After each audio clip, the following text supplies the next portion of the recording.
and roll. Oh my God. Wow, I sound fat and old on here. That's not true, right, Andrew? Right, Andrew? No. I think I must have the fat and old filter on. Yeah, take that one off. Oh, it's back. We need the eyelashes and the sparklies. Yeah, we need something. Yeah. Oh yeah. Oh, the Instagram filters. Wait till they have the smell filters. That'll be interesting. They'll have the smelly No. filter. Are they going to come out with that? I'm sure they are eventually. They had smell-o-vision at one point, I think. Right? Yeah, Well, everything seems impossible until you do it. yeah, until it happens. said Until it's right in front of us, right? The Wright brothers, they said that there wouldn't be flight for 100 years, probably 2 years before they did it, and then they did it. Well, they probably did that to swerve everybody, right? Swerve. Yeah, right. There was I remember hearing a story where there was like somebody else was working on that, working on it, and they gave up, and it wasn't too much long after that the Wright brothers. That's what always happens, man. Yeah. Everybody, they always give up right before they hit the finish line. People don't want to push that extra mile. We rolling, Andrew? Yep. Oh man, Oh. we're going. We're live. Oh my God, we just wasted valuable seconds of everybody's lives. Hey, everybody. We apologize. Welcome to Mark Bell's Power Project.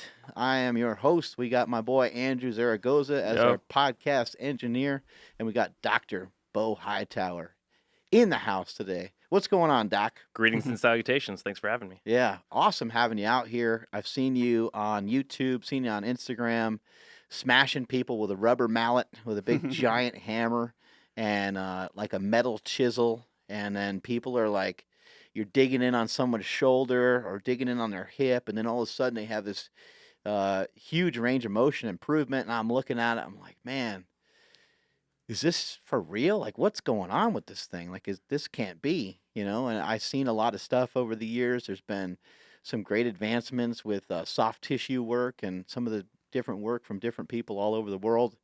And, you know, I've had a lot of stuff done to me, had a lot of stuff that has helped somewhat, but hasn't really, been something that has really affected, I guess, my day-to-day in a positive way, I guess you'd say. Right. Other than just the exercising and eating well and that kind of and sleeping, like the normal shit, right? Yeah. But you know, the stuff that you're doing looks like kind of next level. And what I liked about it is that, especially seeing you now in person and having some of the stuff done to us today, is that you're not like, oh, I'm just going to take the hammer out and hammer everybody. Right. So what the hell is going on with this method? First of all, let's kind of start out with that. Yeah. So I guess it goes way back. So we talk about bone setting. There's this big misconception that, you know, chiropractic is some unique entity, and it kind of is in America, but these forms of manual therapy have always existed, and they exist in other cultures and have around the world. So if you look at Oriental medicine, if you look even at Europe, there are variations of different manual therapists, naturopaths. We have osteopathic physicians in Spain and the UK. And you look to the East, and we have different types of methodologies. And so the different ways of bone setting have existed forever. In fact, the first bone setter was Hippocrates, the father of medicine. So these types of methodologies have really existed for a long time, and they've been tried and true. They wouldn't exist if they didn't work to a certain extent. And we feel the same way about, you know, a lot of Oriental medicine, things like that. But what happened before was we lived in a pre-scientific age. So when something worked, nobody knew why or how it worked. They would just do it on everybody. And so what we've tried to do is to take some of the things that have been proven tried and true methods and try to peel them back and reverse engineer them and figure out why they work. And if we can figure out why and how they work physiologically, we can apply them to the right patient population. So that means that every single person we see is getting the right therapy for them. So when you look at some of these therapies, Toc-Sec is one of the variations that you'll see in Vietnam. It's an oriental form of medicine. They're hammering muscles. And if you guys have probably seen some of those viral videos of like Indian doctors with the hammer, you know, hammering people's spines, and everybody goes crazy in the PT world. But there is some level of validity to everything. And if we can figure out when and where to apply it, we can get some great results. So that led us to take a look at bone setting. And we know that structural alignment is important. Muscle tone is important. Muscle balance is important. Fascial health is important. So if we were trying to influence the bone system to get bones where they wanted to be, you know, say your heel needs to move in or out, or your shoulder needs to move forward or back, how could I influence that? Well, popping it isn't really a very specific way to do that. It's manipulation. It's the most common form of manipulation. So what we wanted to look at was a very specific, linear-driven way to move a bone in a certain direction. And so that's kind of how this came about. And we're using that in very specific ways to create very real changes in all of our patients. And for yourself, where was the first time that you saw it? Like, were you kind of like researching some stuff, or did you have like a mentor or something like that that led you to some of this stuff? So some variations of it. So we've seen the Oriental version, and that kind of piqued our interest. And then one of the fighters that I've worked with in the past, Alistair Overeem, he had a medical doctor in You Holland that can't would do just a drop a name. You can't just name drop well, like yeah, that. we'll name drop it, man. Damn, Name drop Alistair it. Overeem. I love that guy. The Ream. Yeah, what a savage. That is a savage. He had a doctor, a medical doctor in Holland that would do a variation of this as well. And so we started kind of eyeballing some of that. So we started practicing on each other, the therapists, the PTs in our office, the chiros in our office, and we started having really drastic results. And so we started using it on some of the fighters. And as we started to figure out which populations it worked best in, we really started to focus in on where and what we could help. And that's, sacroiliac dysfunction, frozen shoulders, and that's kind of what we've gotten famous for on YouTube is those kind of issues. And then, when those don't work, that tells us it's not necessarily a bony fixation issue, and we can work our way back into dry needling, soft tissue, whatever else we need to do until we get the results we need, even if that means that none of them work and we have to pass them on to a surgeon or for somebody with PRP or stem cell or whatever else. One of the things I liked right away, and it's really frustrating to a lot of people, but I find it I find it as a sign of intelligence when someone's not afraid to say they don't know, or they're not sure, or it all depends. Right. And you kind of said all those things a bunch of different times out there today. Even though, of course, in this setting, you are the material expert. We don't know half of what you know. But when we would mention certain concerns or certain things, you'd be like, yeah, it could be, maybe Right. not. Like, and then you even were hitting my brother with the hammer. And you were like, is that better, worse, or the same? He's like, it was worse. And you're like, oh, whoops, we went the wrong way. Right. And you knocked him a couple more times. And then he was like, oh, it's better. Right. It's just an interesting thing, but I think that's a really good place. Anyone that's in search of, continuing their education, trying to learn more, or trying to become a material expert, you should have a good understanding that it's possible that you don't always have the right damn answer. Yeah, and sometimes even with all the right material, you just happen to be wrong. It's just a probability thing. Right. We were talking about Dr. Andy Galpin, who's one of my favorite pop scientists, and he's one of the people that really follows the scientific method. And so when we talk about what science is and popularity-wise, that term has been bastardized over the years to meaning certainty, and that's not what science is at all. It means there's a probability of what we're looking at. And so when you can say there's a higher probability, lesser probability, or we don't actually know, that's the most accurate way you can approach a problem. But doctors' studies show. Right. Which, of course, can be used to mean a myriad of things, and mostly are used falsely. Yeah, to you're like, mislead people. what's the study done, for? What's it done? Who's it done on? Who conducted the study? Like, there's a Sure. lot of things to like. You got to try to figure some of these things. You got to boil all this down.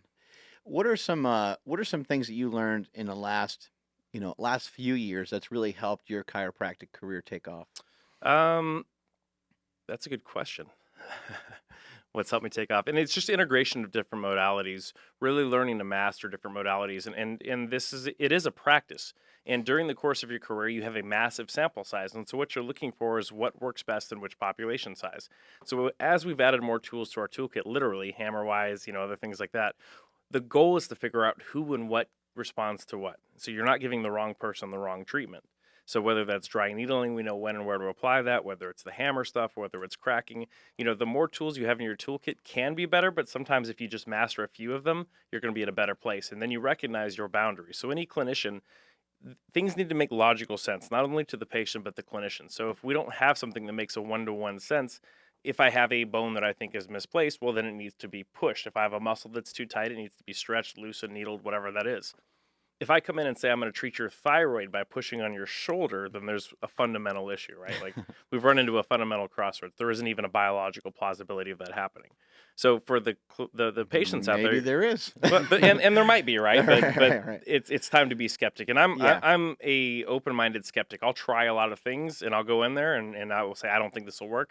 And if it works, then I have to acknowledge that reality. I'm not going to stick my head in the sand and say, oh, no, that doesn't work. And it might have worked once by chance. It might be that I'm just the outlier and it might work for me and it might not work for a lot of people. But you won't know until you continue to test that boundary. And that's something that's a nuance that can't be studied in scientific journals because you have to control every variable so tightly. So there's not a large enough sample size. There's no professional nuance. And there's some major fallacies that we can run into, not only as a clinician, but as a patient too. Yeah, and what about when somebody's like, oh, that's going to take, that's going to take 16 weeks to recover from that. And you got like guys like Terrell Owens, playing in Right. the Super Bowl that one year with like a broken tibia or whatever it was. I mean, these men and women that you work with are savages. I mean, these are some next level people. Not only do they have the heart, the determination, and all that skill set to be a champion, they also are born with some pretty damn good tools. Right. Genetics. Guys like Bones Jones, and kind of list goes on and on of some of these people that you've worked on. But I think what everybody's really curious about is when you work on somebody, we're seeing the movement pattern change a lot. And sometimes you're doing like strength tests and the person's able to push a little bit harder. Are these things that like really last? Like, do you work on somebody one time and boom, they're good to go? You work on them 3 times or 5 times and they're kind of good to go? Or there must be like some level of maintenance to Sure. this, or how does that work? Well, that's a big part of what we do in our practice is when we're identifying which muscles are too tight or too loose. What we spend an hour with everybody in our clinics. You're going to get 30 minutes with me, 30 minutes with my physical therapist. And so as we go through the process of assessing your movement patterns, what muscles are tight or whatever else, we're helping you identify what you need to work on your own.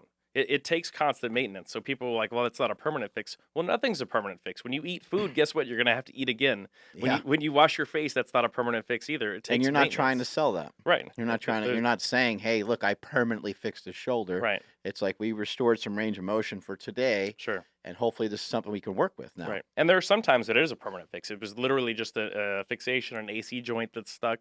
We get it moving. It's fine. Okay. That's the trauma. But when you have movement patterns that are built up over the years, that's going to take some time to unwind.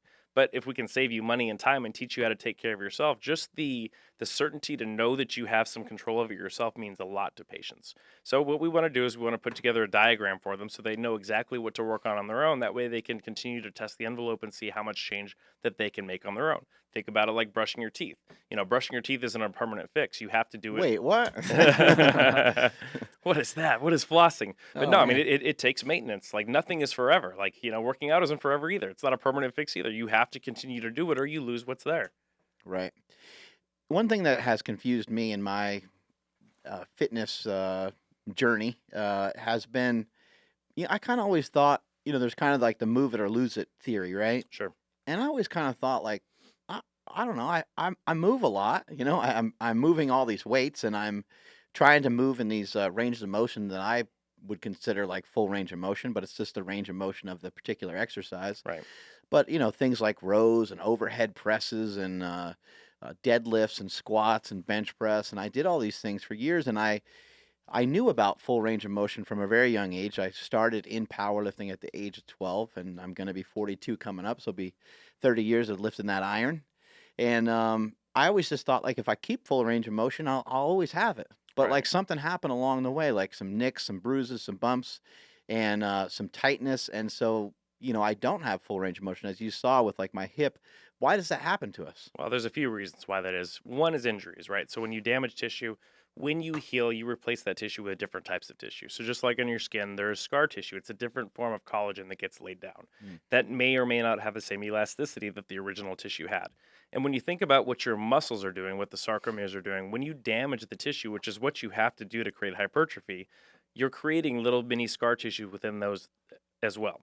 Also, the way that most people lift, if you're lifting for power or if you're lifting for hypertrophy, that requires shortening muscles. The way that muscles work is they're just a system of levers and pulleys. In order to move, those muscles have to shorten. So if you continually shorten them over and over again and don't match that and balance that out, 1, by stretching, by elongating them, and 2, by doing deep tissue work to break through the connective tissue scarring, eventually you're going to see a decreased range of motion through that muscle. And as a byproduct of that, and that's kind of what our orthotherapy is based on, we look at a joint. So the muscles cross several joints. Your bicep crosses your shoulder and your elbow. Your tricep also crosses both. If that muscle is dysfunctional, if it's too short, even if you try to stretch it out, all you're going to do is transfer force from the tendon to the bone. it'll also cause aberrant motion at the joint. So you should have what we call a balance right there. So if you're looking at your humerus, your pec, and your lateral internally rotate, your external rotators are your teres minor and your infraspinatus. So if they don't have the same strength relationship and strength tightness relationship, what you're going to have, instead of a spinning of that humerus, it's going to come off center. When it does that, you'll start to either have joint pain or joint dysfunction, which will lead to arthritis and actually more severe structural issues later on. So it's important to maintain those balances that we have through, all axes of the body. So you said that these techniques have been around for a long time. Uh, it kind of seems like some of the problems that we have, they seem like first world problems, kind of, in a way, Yeah. like, because we have the luxury of like going to the gym and playing bodybuilder or playing powerlifter for days or years or whatever it might be. We have the opportunity to do MMA and kick a bag and do all these things. But maybe hundreds and hundreds of years ago, maybe they didn't do some of those things. Do you think people still were jacked up back years ago just from maybe some manual labor that they were doing, or hunting or something like that? Yeah, I mean, like you said, there's different problems that we have now. I mean, if we go way back, if you threw your back out, you were a problem to your tribe, and they're probably just going to leave you behind. If we're going back, 100, 110 You years, hear that, Andrew? yeah, You're getting left in the dust, you're getting buddy. left. Well, that's why I'm working on my deadlift, and he worked on my back today, and I feel great. That's Awesome. awesome. So I'm not going to get left behind. There we go. He's coming with us. He's Yeah. coming with us. So if you think about 115 years ago, people were dying from all kinds of ridiculous things like, diarrhea and cholera, because we hadn't made the technological advances of antibiotics. Penicillin. I almost became- died from my own diarrhea. I was going going to to say, well, there I go again. There we- I'll see you guys on the other side. He's gone again. Yeah. Shit, literally. diarrhea and a bad back. We got to leave him behind, man. Well, I was listening to they were talking about George H.W. Bush, who just passed, unfortunately. But they said he almost died when he was a child of a staph infection, which sounds ridiculous to us now, but I think he was born in 1924. So, I mean, he grew up in an era before the advent of commercial antibiotics. I mean, we're not that far away from this kind of stuff. So, if average age of living is 35, 45 years old, well, during that process, A, you're not going to live long enough to have some of these other problems, and B, the problems that you have, like polio and all these other things, sure seem a lot more important than a little bit of backache when you're lifting heavy weights. These are first world problems. We do get to go in there and try to turn ourselves into G.I. Joe, and really we're doing things that our body doesn't necessarily want to do. We have to continue to really lift and eat to keep the muscle size, and when you don't do that for a few weeks, your body says, no, I'm going to go back to homeostasis and go ahead and eat up all these muscles. So, particularly powerlifters, MMA guys, it's really cool. It's really fun. It's really awesome to be able to test the limitations of the human body. But we are doing things that the human body wasn't really evolutionarily, biologically designed for. And so it takes a cerebral approach to be able to make sure that you don't jack yourself up so badly while you're doing that you end up not being able to do that, or you're so hurt that you can't play with your kids or whatever else. Right. What's something that you learned from, you're dealing with some great athletes. What's something that you learned from the way these guys act, the way these guys behave, their work ethic, the way that they come back from injuries? What's something that you learned that you carry kind of with yourself? You're like, man, that's cool. I dig that. Right. So there are psychological variabilities to all extreme athletes. Some of that is self-denial about injuries, and some of that is overthinking certain things too. So you'll see the gamut, especially in, we're talking about extreme machismo activities here, Yeah. weightlifting and punching people. So you're likely to see people that either A, they worry themselves so much that they think something's wrong and they're scared, or B, they completely ignore it, even though they're having problems, they'll rub some dirt in it, and they keep going. Even when they should get checked out, even maybe they should take a little bit of time off. It's kind of crazy that a fighter could be the first way, like they could worry themselves to be hurt. Yeah, it's a real thing, Right. You wouldn't think that of a fighter, though. You know what I mean? Yeah, I mean, there are different types of people that become fighters. Yeah. Some of them do it for the glory and the fame. Some of them are natural fighters. Some of them are just tough guys. The wrestlers, there's a culture and a mentality to wrestlers that it's rub dirt in it, you're fine. They tend to be the other way. And then some of the other forms of martial arts tend to be a little bit more cerebral, and they can overthink things. So, it kind of depends what country they have a background from. Yeah. And who you're dealing with, but it's all variable, like we said, and so we have to assess that as part of our assessment of that person too, and then we have to communicate with those patients in a way that's beneficial to them. For the warrior, we have to bring them back. We say, you're fine, you can do this. For the other ones, we have to say, hey, listen, if you don't take this seriously, something really bad could happen. You don't Mm. want to rupture your Achilles. You're going to be out for a year. If we do that, you don't get paid. So that communication is very important too. And, the proof is in the pudding. We really don't lose very many fighters, knock on wood, to injuries. We've lost maybe 2 in the last 3 years. And we have, I think 390 or so UFC fights from our gym Wow. during that time. So we've lost some guys with glass in the eye. We've lost some guys with sickness. It's kind of outside of our scope and our realm, so I tend to not count those because they're not injuries. That's the ego in me talking. But Yeah. when it comes to musculoskeletal injuries, given how intense this sport is, I think that our team, particularly, not just me, but our PTs, our coaches, every ancillary staff that works on with the athletes does a really great job of making sure that we're finding the right balance of recovery, exercise, and then keeping these guys healthy enough and gals to where they can go make a living and entertain us. Right. With some of this tissue work and stuff, is it important in some cases for the people just to kind of take off from what they're doing in order to have like real changes? Because if you keep working on you worked on my hip today, you keep working on these tight muscles. If I just keep recranking them up, worse and worse, each week, or just doing all the same things I normally do, would it be wise just to say, hey, you know what, let's pull back from a little bit of that lower body stuff. Let's let the hip kind of repair. Let me dig in and get some of these layers fixed. Sure. And it depends, again, what the Yeah. goal is, right? So if I have a fight in 6 weeks, we may have to tinker with some of rest versus not rest, depending on what we're looking at. And you can go too far with this stuff too. If you've got overactive muscles and you're rolling out too often, I do the same analogy. You wouldn't brush your teeth for 10 minutes at a time twice a day. You'd wear your gums out. Right. The same thing can be done. You don't want to spend 30 minutes rolling out on a lacrosse ball. That's counterproductive. You're going to turn the tone of the muscle so far down that now you're unstable. Your brain doesn't know where you are in space. And you can actually damage the tissue to the point where it's so weak that now you've created a secondary issue that you don't know what to do with. Right. So a little is good, but with powerlifters and fighters, I actually prefer them to be wound a little bit tight. I'd rather them be a little bit tight than a little bit loose. They're explosive athletes. They need to be able to reach in there and either create speed or power. And if we make them too loose, they won't be able to get to those areas. So Yeah. even getting people to That's back interesting. off if they're rolling too much, said, hey, take it easy. You don't need to come in and spend 30 minutes rolling out. One, you're pissing off all the other powerlifters because they think you look like an idiot, right? And two, you're decreasing the tone of the muscle so much that you can't find the power that you need to move the weight you need to move. Yeah, I know when I was in kind of the middle of my powerlifting career, I went to one of my friends, and he's very well versed in some soft tissue work, and he was working on me, and he's like, you know what? I know you got a contest in like 3 weeks. He's like, there's some crap floating around in there. He's like, I'm gonna leave it because you might be using that. Like it's lumpy, it doesn't feel good, but he's like, you're not in pain, right? And I was like, no, I'm good. He's like, we're leaving it. You might be like bouncing your reps off that thing, Right. It's finding the right balance of things. So like fight week, when I go out, I would prefer not to be used. We call me the insurance policy. So I'm there if you wake up the morning of the fight, you can't turn your neck. For John's last fight, he got taken down in a wrestling practice on Wednesday before the fight, hard on the shoulder. Thursday morning, he couldn't pull his hand higher than this on one side. Oh wow. So we had to get that fixed up before the fight, and that was the left hand that he actually used to finish the fight. So hopefully you don't get used, but you want to be there just in case. So if somebody's feeling great, I would rather not work on them. That would be the best thing possible. And a lot of guys, we have to kind of taper them back. I don't really want to do spinal manipulations or adjustments unless we have to, because your brain doesn't exactly know where you are in space otherwise. Same thing with rolling out. I don't want you to, get dry needled a bunch the day before the fight, because we don't want that muscle so weak and so loose that your brain, you've been training with your body a certain way this whole camp.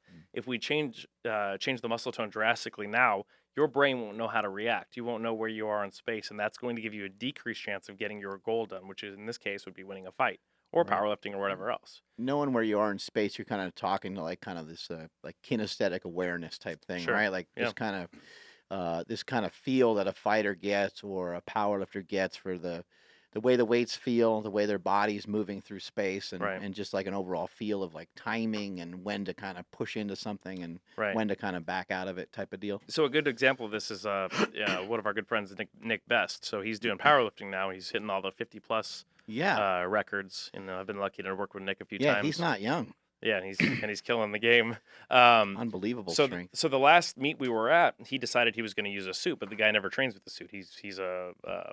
strongman, right? Yeah, Like yeah, right. he goes raw and everything. Yeah. So he tried to pull it off and use the suit, and he failed miserably. He took it off and he just killed the weight. But his brain and his body weren't used to that, and so when you try to switch it over like that, you can actually destroy your goals because his bar path was different than his brain expected it to be. So it wasn't that he didn't have the strength inside of him to get that lift, but he tricked himself into not knowing where the bar went. Right. And that's the same thing with a fighter. Like if you know where your jab's going to land, what you don't want is that lat so loose that you're punching past or you're punching short, you get countered and knocked out. Right. And so, I always tell people, I'm like, even if I'm not there, whatever else, like if you don't get treated by somebody that doesn't know your body and isn't familiar with you, we don't want to introduce something new this late into a camp. Same thing with the powerlifting competition, unless you're really hurt, and then we have to do what we have to do.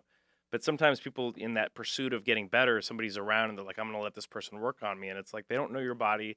This is something new. You don't know how your body responds to it. And so any patient we ask, we want to say, what have you done before? What's helped? What hasn't? And so if somebody, for example, has had their neck adjusted or something like that, and they've had really bad results from it, well, guess what? We're probably not going to do that. It's not that I think that I'm some magician that can adjust people's necks better. Their body probably doesn't respond that well to it. And so we need to listen to that and then do something else as a response to that. And that's why I kind of started out the podcast with saying that I thought it was great that you were. It's not like you didn't know what you're doing, but you mentioned a couple times, like, well, it depends. Well, I'm not really sure about that necessarily, but here's what I think. And I think that that's such a better perspective to come from, because then you can kind of embrace the fact that, like, you might try something that might not work. Right. And then the guy tells you, like, hey, that didn't work. And then what do you do? Like, Right. You're just going to be like, no, it works. Right. Totally works. And we see that with clinicians out there, and that's frustrating to both the patient and, they're dumping money and time and trust into people, and then you kind of get the idea that somebody's BSing you, and that's a really horrible feeling. Like, oh, well, it worked for so-and-so, and I don't know what your problem is. Right, It's like, that doesn't help me. Well, I'm not them. I'm a different age, a different height, different background, different injuries. Why would I do the exact same thing that somebody else did? That makes zero sense whatsoever. You got something, Andrew? Yeah, no, just curious. So do you even consider what you do like chiropractic work? Not really. So I have a chiropractic degree, right? I don't Right. actually have a chiropractic license. I have a naturopathic license, which are, if you took massage therapists and educated them to the level of doctoral degree, that's what that would be. It's a lot more like PT. Now, of course, I have a chiropractic background, so I know how to adjust, but I think having different lenses to look through helps you a lot in assessing who needs what, when, and where. Yeah, no, it's because it's awesome because I told you about my back, so I'm like, oh, he's gonna crack something in there, and you just jabbed your finger into my gut, and I felt better. So I was like, oh, all right. So it wasn't as exciting as I thought. It was more painful than I expected, but it felt great. So that's why I was like, okay, well, shit, what is that then? Because that's not chiropractic, services or whatever you want to call it. So Right. that's awesome. Well, and that's a discussion we had too. I think it's a misnomer to think of chiropractic as a treatment, even though a lot of chiropractors have repetitive treatment. In a vacuum, chiropractic is a profession, just like accounting or baking or whatever else. So that profession could entail a lot of things. You could be a soft tissue therapist. You could be a rehab expert. You could be a dry needle person. You could be any of those things. In New Mexico, chiropractors prescribe medications. They have DEA numbers. So chiropractic itself is not an intervention. Manipulation is an intervention. Most chiropractors do use manipulation as their prime intervention, but manipulation is taught in 99% of physical therapy schools too. It's just the difference is when and where you use what. And like we were talking about earlier, everybody that walked into the office, if I gave them antibiotics, well, anybody that had a latent infection would do better, right? So whatever percentage that is, but everybody that didn't have an antibiotic would actually do worse. I might mess up their gut flora, or maybe they had a viral infection. So instead of throwing just the treatment at somebody and expecting everybody to respond the same way, you need to assess what the likelihood is based on their symptoms. So if they were spitting up green stuff in their lungs, they had been sick recently, well, now I have likelihood that there's an infection. I wouldn't give them an antiviral because that doesn't make sense. So like if your joints are stuck, for example, and you have pain that's 1 inch off your spine, well, there's a good chance that manipulation might be the winner for you. But if you've already had manipulation or it doesn't work, again, I don't think that I'm the master manipulator of the world, that would be the treatment that you need. You've already kind of ruled that out by process of elimination. And I think it's important to look at every individual and assess it in that way. And this goes back to the research thing too. So when you look at even the efficacy of certain types of things like manipulation, we don't really control the variables all that well because we're not really picking the population that would respond based on whatever the intervention is. So say we took idiopathic, so not knowing lower back pain, right? And we had 50 people in this group, and then we adjusted all of them. We cracked all their backs. And then like 20 of them got better, okay? That's less than 50%. So that wouldn't be a very good grouping. But we didn't really decide what kind of back pain they had going into it. Right. Like if they all had fascial lower back pain, well, of course we wouldn't expect the cracking to help all that much. But if they all came in with, a stuck SI joint, they were showing us symptoms of facet joint blockage on the side, then we would expect, because we know what the mechanism is, that those patients would do better with manipulation. So if you had 50 people that came in that had facet joint related, SI joint related lower back pain, acute within 4 weeks, and we adjusted all of them, that number is going to be significantly higher than we would have with the just lower back pain. And I think that's the key to most of these studies. In fact, there was a research article that came out in the last year that said that arthroscopic surgery for meniscus tears or arthritis was no better than placebo. Okay, well, it takes some nuance and context to understand what that means. So we know that between 42 and 55% of the population has asymptomatic meniscus tears. So that doesn't mean that they're symptomatic. So if a patient comes into the office and they have pain around their kneecap, it hurts to go up and down the stairs, there was no injury, there was no trauma, and we MRI them and they have a meniscus tear, well, it could be that was a silent meniscus tear. So in that patient, if we did surgery around it, there's a very little likelihood that would help all that much, because we would think, it's patellar tendonitis. It needs a different intervention. Now, if the patient was playing basketball, stuck their foot in the ground, twisted the knee, they felt a pop, their joint is stuck, they can't straighten it all the way, and that patient had meniscus surgery, there's a good likelihood that that patient would respond significantly better. So if you're just saying it works for knee pain, we're not really quantifying the type of patient that would reply to it. So now people are going to go around and say this surgery is bunk, it doesn't do anything. Well, yeah, if you do it on the wrong person, then of course it's not. And that's why you need clinicians that are experts to decide who gets when and where what. But unfortunately, we become slaves to the literature, and we say everything's evidence-based. The evidence doesn't really control all those types of variabilities. And like we were talking about before, they're actually at fundamental odds at each other. Epidemiologists and scientists look at a population. If we drew a Gaussian distribution on a normal curve, they're looking at the first and second derivative. They're actually taught to ignore the 2% on each end. So in society, we don't just throw away 4% of people. We say, okay, Right. maybe they need something else. So a clinician's job is to look at an individual and give them the treatment that they need. So fundamentally, a statistician, epidemiologist, insurance company, and a doctor have fundamentally different goals and objectives. Yeah. And so meshing those two things together gives us the best care for A, the population, but B, also the individual. What is your education background? I got some notes here on you. It says that you have 3 bachelor's degrees and a master's degree and a something neuropathic medicine, something or other. You got all kinds of things going on. Yeah, so my bachelor's degrees, I've got 3 BSs. So I'm really full of BS, I guess, right? So my bachelor's degrees are in biological sciences, human anatomy, and health and wellness. I almost had my BA in chemistry. That was my original major. But then you have to go back and do all the core classes again. So I kind of let that one Right. go. My master's degree is in exercise science, and then my doctorate degrees are in chiropractic medicine and naturopathic medicine. And then I've been in and out of PhD programs a couple of times. But at this point, I'm not going to do research. So for me to do a PhD program, it doesn't make sense to me. I'm a clinician that understands research, but I'm not doing research. And Right. I think it's important to not try to do everything. That we talk to people like Dr. Galpin, BioLane, and those kind of people, and we try to bridge the gap between clinicians and scientists so that we're creating a better line of communication and a better fundamental understanding, so that patients and the layperson out there can take what we talk about as far as research and take what we've talked about as far as individual usage and blend those two things together so they're not at odds. What's your background with sports yourself? So I played college football. So I played 5 years of college football. I played at Colorado State and University of New Mexico. 5 years. That's a record. Aren't you supposed to go to school for 4? Well, some of us are a little bit behind. Yeah, so I redshirted. I wrestled growing up. I wrestled for 7 years growing up. Played basketball and other kind of stuff too. And then I've done NPC physique shows back in the day. Cool. Yeah. So And then what about the normal- MMA? You kick some bags and do some I've stuff here and I've there? kicked some bags, but I mostly just go downstairs and get beat up. They get their revenge on me from what we do at the office. Oh, so that's awesome. yeah, it's funny because fighters are instigators too, so they always try to get the ancillary people to wrestle. And so then John will call me out, and I'll have to wrestle like his manager or whoever else, and you can't back down at that point, right? So Shit. and then you realize how out of shape you really are. All that hypertrophic lifting in the 8 to 12 range It does nothing. doesn't last very long, and your muscles fill up with blood, and now you can't move, and then you realize that if you got in a fight with this guy, you would actually die, and you couldn't Well, it's do good that you anything. at least have a wrestling background. I know that, like, Right. wrestlers, like the old trick is like find the biggest, most jacked guy in the room and ask him to grapple with you, and you can just kill them because all you got to do is like pull on their neck a little bit a couple times because all they're going to do is resist. Right. If you pull on someone's neck, they're going to like bull back towards you, like because they don't know what you're trying to do. Sure. Do that about 20 times, and the guy will just pass out. Guy's legs will be rubber, before he even gets a chance to do anything. But if there's a combination where the guy knows how to wrestle and he's strong, then he might be. You're okay for a few minutes at Yeah, least. Yeah. yeah. Well, the problem is then you run into guys that know jujitsu, and that's like Yeah. a whole different animal. And you're like, oh wow, I thought I was in a good position, and now I'm asleep. Have you messed with any of that? Jiu-jitsu? A little bit, yeah, a little bit. But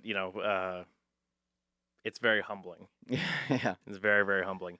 Sometimes you start feeling yourself and whatever it is. I ran into this the other day. Like one of my patients, I treat a ton of scientists, an evolutionary molecular geneticist. And so we started talking about, CFOS genes. And, I'm usually, if not at the top or one of the top in Yeah. the rooms when it comes to, talking about genetics or biology or things like that. And this dude went down like a rabbit hole. And when you it's such a helpless feeling when you run into somebody that knows so much more about something And than you're you like, do. yeah, I get And it. you drop a couple buzzwords and you're just kind of like, it's the same way on the wrestling. You're mat. like, I just heard Oprah talk about it. Well, Dr. Oz says, Yeah. Exactly. like on a regular person, I'm going to get a takedown. There's no big deal. But then, my buddy Devin Clark, he's fighting this weekend. Actually, he was an NCAA Division II national champion wrestler. Damn. And you go 2 moves in, right? You're like, I got a duck under, I switch to the double leg. Well, this guy's got 6 more moves for every one of those, and then you realize how helpless you are. And you're so deep in the water, and it's like a really, really scary feeling when you realize that you can do nothing to this person, either physically in his case or even mentally in the case of this scientist. And you're just like, whoa, I have no idea what I'm talking about And they're anymore. so excited because they know that you're drowning. Well, at first I think they're excited because they're like, hey, somebody gets me, somebody can talk to me, and they let it all out, and then they realize that my eyes glazed over, and then they're like, oh. Sorry, sir. Yeah, they thought they had a buddy. They thought they had somebody to like. Yeah, they use you compete. against the world, right? Yeah, Well, somebody. I was telling this to my PT buddies. I was like, because when we talk about communication with patients, or we talk about like even like social media, what you want to do is give people what they want, not what you want to give them. And you have to think about the average person. The average person thinks they're smarter than they are, and the average person is obviously not smarter than they are. So, one of my buddies is a PT, and he's like, no, everybody knows this, and this. I was like, I guarantee you they don't. I was like, what do you think the percentage of the population that has doctoral degrees are? And he's like, I don't know, 20, 22. And I'm like, bro. And we looked it up. It's 1.5%. Oh my God. So, and out of those people, how many of them are idiots, right? Whether they're social idiots, right? They don't understand interactions with other people. They can't communicate at a level that they can understand. So they're just spouting out all these, scientific terms. So that means your EQ is not so good, or even some of their IQ is not so good. They just were really good at rote memorization. So, it's the electrolytes. Why? It's got electrolytes. What are electrolytes? It's what plants crave. It's like, I understand you read the medical book, but what does that mean? How do you put that into real life? Antioxidants, don't we need them? Right. And yeah, what are those buzzwords? Antioxidants. We need fiber. It's it helps you poop. organic. It's You're like, grass-fed. It's farm to table. Every buzzword you can think Yeah. of. And I'm like, but what do you mean by that? Specify. What does that mean? And you push them on it, and they don't have any depth to their knowledge whatsoever. And then you realize you're like, okay, well, this isn't the person that I'm going to go to for any kind of nuance about my health. Like you were talking about, you can go see an endocrinologist, but the questions that you're asking aren't the questions that they're used to receiving, and they may not know how to answer them. They're used to Right. somebody just saying, well, what do I do? Well, here, take this pill. Here's this medicine. Well, what if I do this or this or this? And they go, Yeah, it's usually about 2 questions deep that you kind of realize, oh, okay, whoops, this guy doesn't really know right. as much as I thought. He doesn't know as much as I thought he would know. Well, he can tell you everything out of the book, but you're not the book. And we were talking about that before. Like they're designed, and the education is designed to take care of the medium. So, look at the patient or across the population. How many people bench and squat as much as you in the world? What percentage of people? 0.001, right? So just on that alone, your care is going to be different. How many people eat the types of foods that you eat? Okay, 1%, 2%. So, I mean, how would that person even have any background or experience in dealing with somebody like you? Your medication dosage is going to be different. The way that you respond hormonally are going to be different, not only from the way that your body has responded to hormones in the past, but hormones you might still be on. I mean, there's so many variables and nuances that it's intellectually dishonest to throw a sure answer at somebody I'm right not off on the bat. hormones, bro. All natty. All natty. What the hell happened with your Instagram account? You and I were going back and forth. I'm hitting you up. I'm sliding into the DMs. I got You can slide in the DMs. my DM sliding pants Yeah. on that Andrew and I invented. I Safety accept it. first. And Safety first. yeah, I got my helmet on and everything. I'm sliding in, and everything's going smooth. We're going back and forth, and then it just says like Did you think I blocked IG. you? It just says like IG user or something, and there's no picture, no nothing. Your name disappeared. Yeah. I was like, what happened? Yeah, you know they talk about like insta famous. Well, I got insta murdered. You know. I got insta kill. Yeah, insta killed, insta wasted. Yeah, they KO'd me, man. So I had reposted. Yair Rodriguez had this really amazing knockout a few weeks ago. He's this fighter from Mexico. He took a fight on short notice. He's had a ton of issues, man. He had a gallbladder problem. He tore his ribs up, previously. Took this fight with the Korean Zombie on short notice, 5-round war, and he knocks a dude out with 1 second left with a behind the back elbow. Jeez. Yeah, my homeboy Izzy Style Wrestling, shout out to Izzy Style. He jumps over the cage, comes in there. So they had posted it online, and I reposted it, and so it was getting a lot of traffic. And more than anything, I'm just trying to show promotion for my friends. I want the other people to see them. I want them to be excited about Yair. And I get this email, and it's like, hey, you posted UFC content. This has been taken down. And then like 3 hours later, it says your account has been disabled for violating copyright terms. Blah blah blah Oh blah. shit. Yeah, so they completely deleted the account. So Do you think specifically that was Dana White who did that? I don't think so. I don't. I think that it's a tool. I think that they.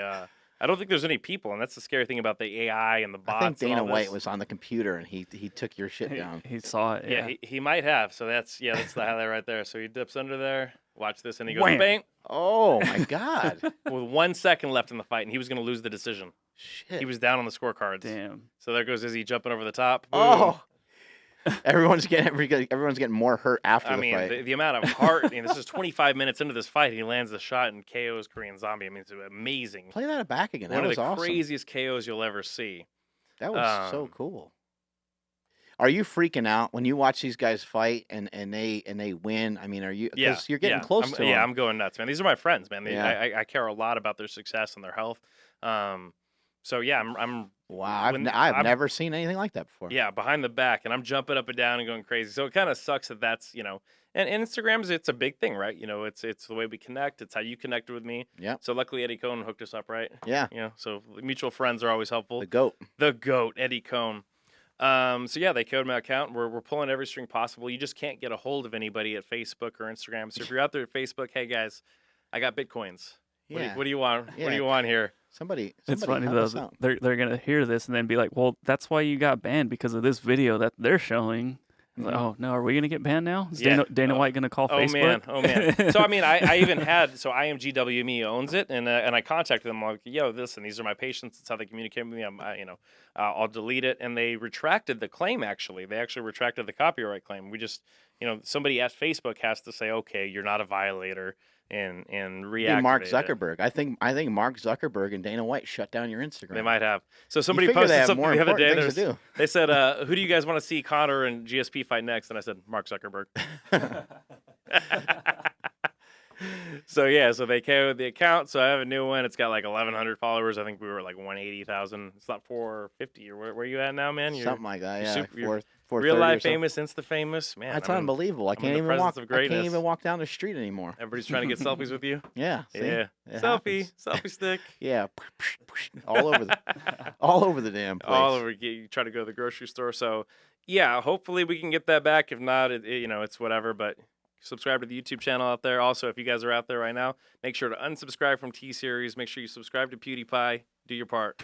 Oh yeah, you got to back up PewDiePie. Are you subscribed to PewDiePie? Yeah, well he's losing. He's like this other guy's. No, you jump back up again, man. They're overtaking him, right? No, we're doing our part, man. Everybody out there, the Bro Army's doing our oh, part. so he hasn't lost yet. No, he's still up.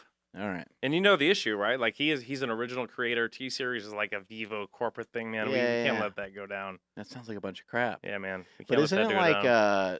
some like Indian kids and they like sing or something or dance or something? So or- it's like this. I don't even massive know what it is. It's this massive record label, right? It's like Vivo, but in India. And India has what 1.5 billion people, and Right. so they're just putting music videos out every day. And so PewDiePie's setup is kind of like y'all's. He's got like two dudes, and they're editing, and they're Mhm. going at it. in a very organic way. And so the YouTube community is really rallying around him to try to beat this corporate entity. So How it's many this race. how many followers does PewDiePie have? I think he's at 75 million now subscribers on YouTube. That's insane. PewDiePie has like an app or a game or something where you can like the app or the game is like you win stuff by like it's like a game within a game. Do your It's kids like, play this? yeah, my kids play. Yeah. Nice. Yeah. You win stuff like based on how much people like the stuff that you create. Huh. And so it's very similar, like Instagram and YouTube, but it's like a game within a game. He's got his Wow. own. He It's has like his own a dream within a dream. It's like Inception of video games. yeah. It's like, wow, how deep does it go? He has his own video games. I just saw Ralph Breaks the Internet with my kids. Was it I good? just saw it too. It was amazing. It Yeah. was really I loved good. Wreck-It Ralph, you know? Yeah, yeah. It was. This was really good. That's one of my nicknames is Fix It Felix because I got the Oh hammer. yeah, There Yeah. you go. there you go. Well, in Wreck-It Ralph, he's like acquiring all these likes. He's got to make money, so he tries a bunch of different ways to figure out how to make money.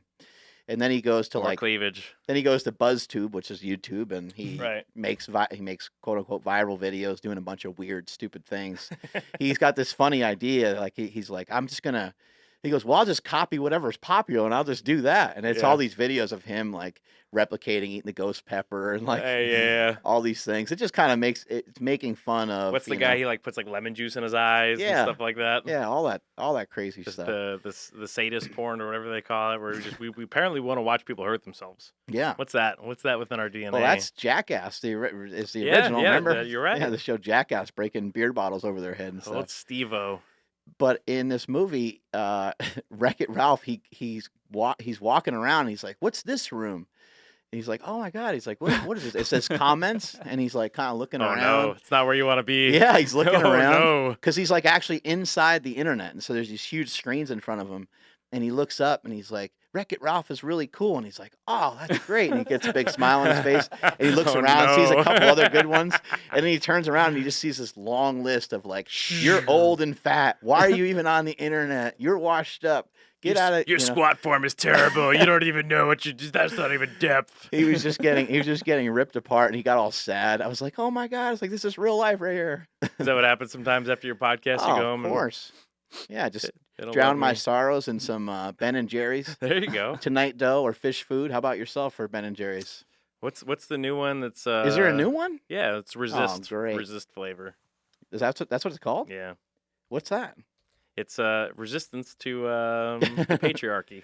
Oh, but think what's in it? I think it tastes like justice. Hmm.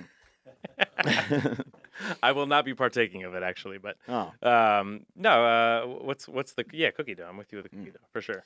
do you eat pretty clean? Ish. Uh-oh. Anyway, moving. Uh-huh. I should. I don't. Priorities. I had a meal delivery service for a while. It just doesn't work for me. I wouldn't eat the meals; they go bad. So it's kind of a waste of money. So I'd eat okay. There's a Panera Bread around the corner from my Right. house. Get a salad or whatever. But I'm not a cooker.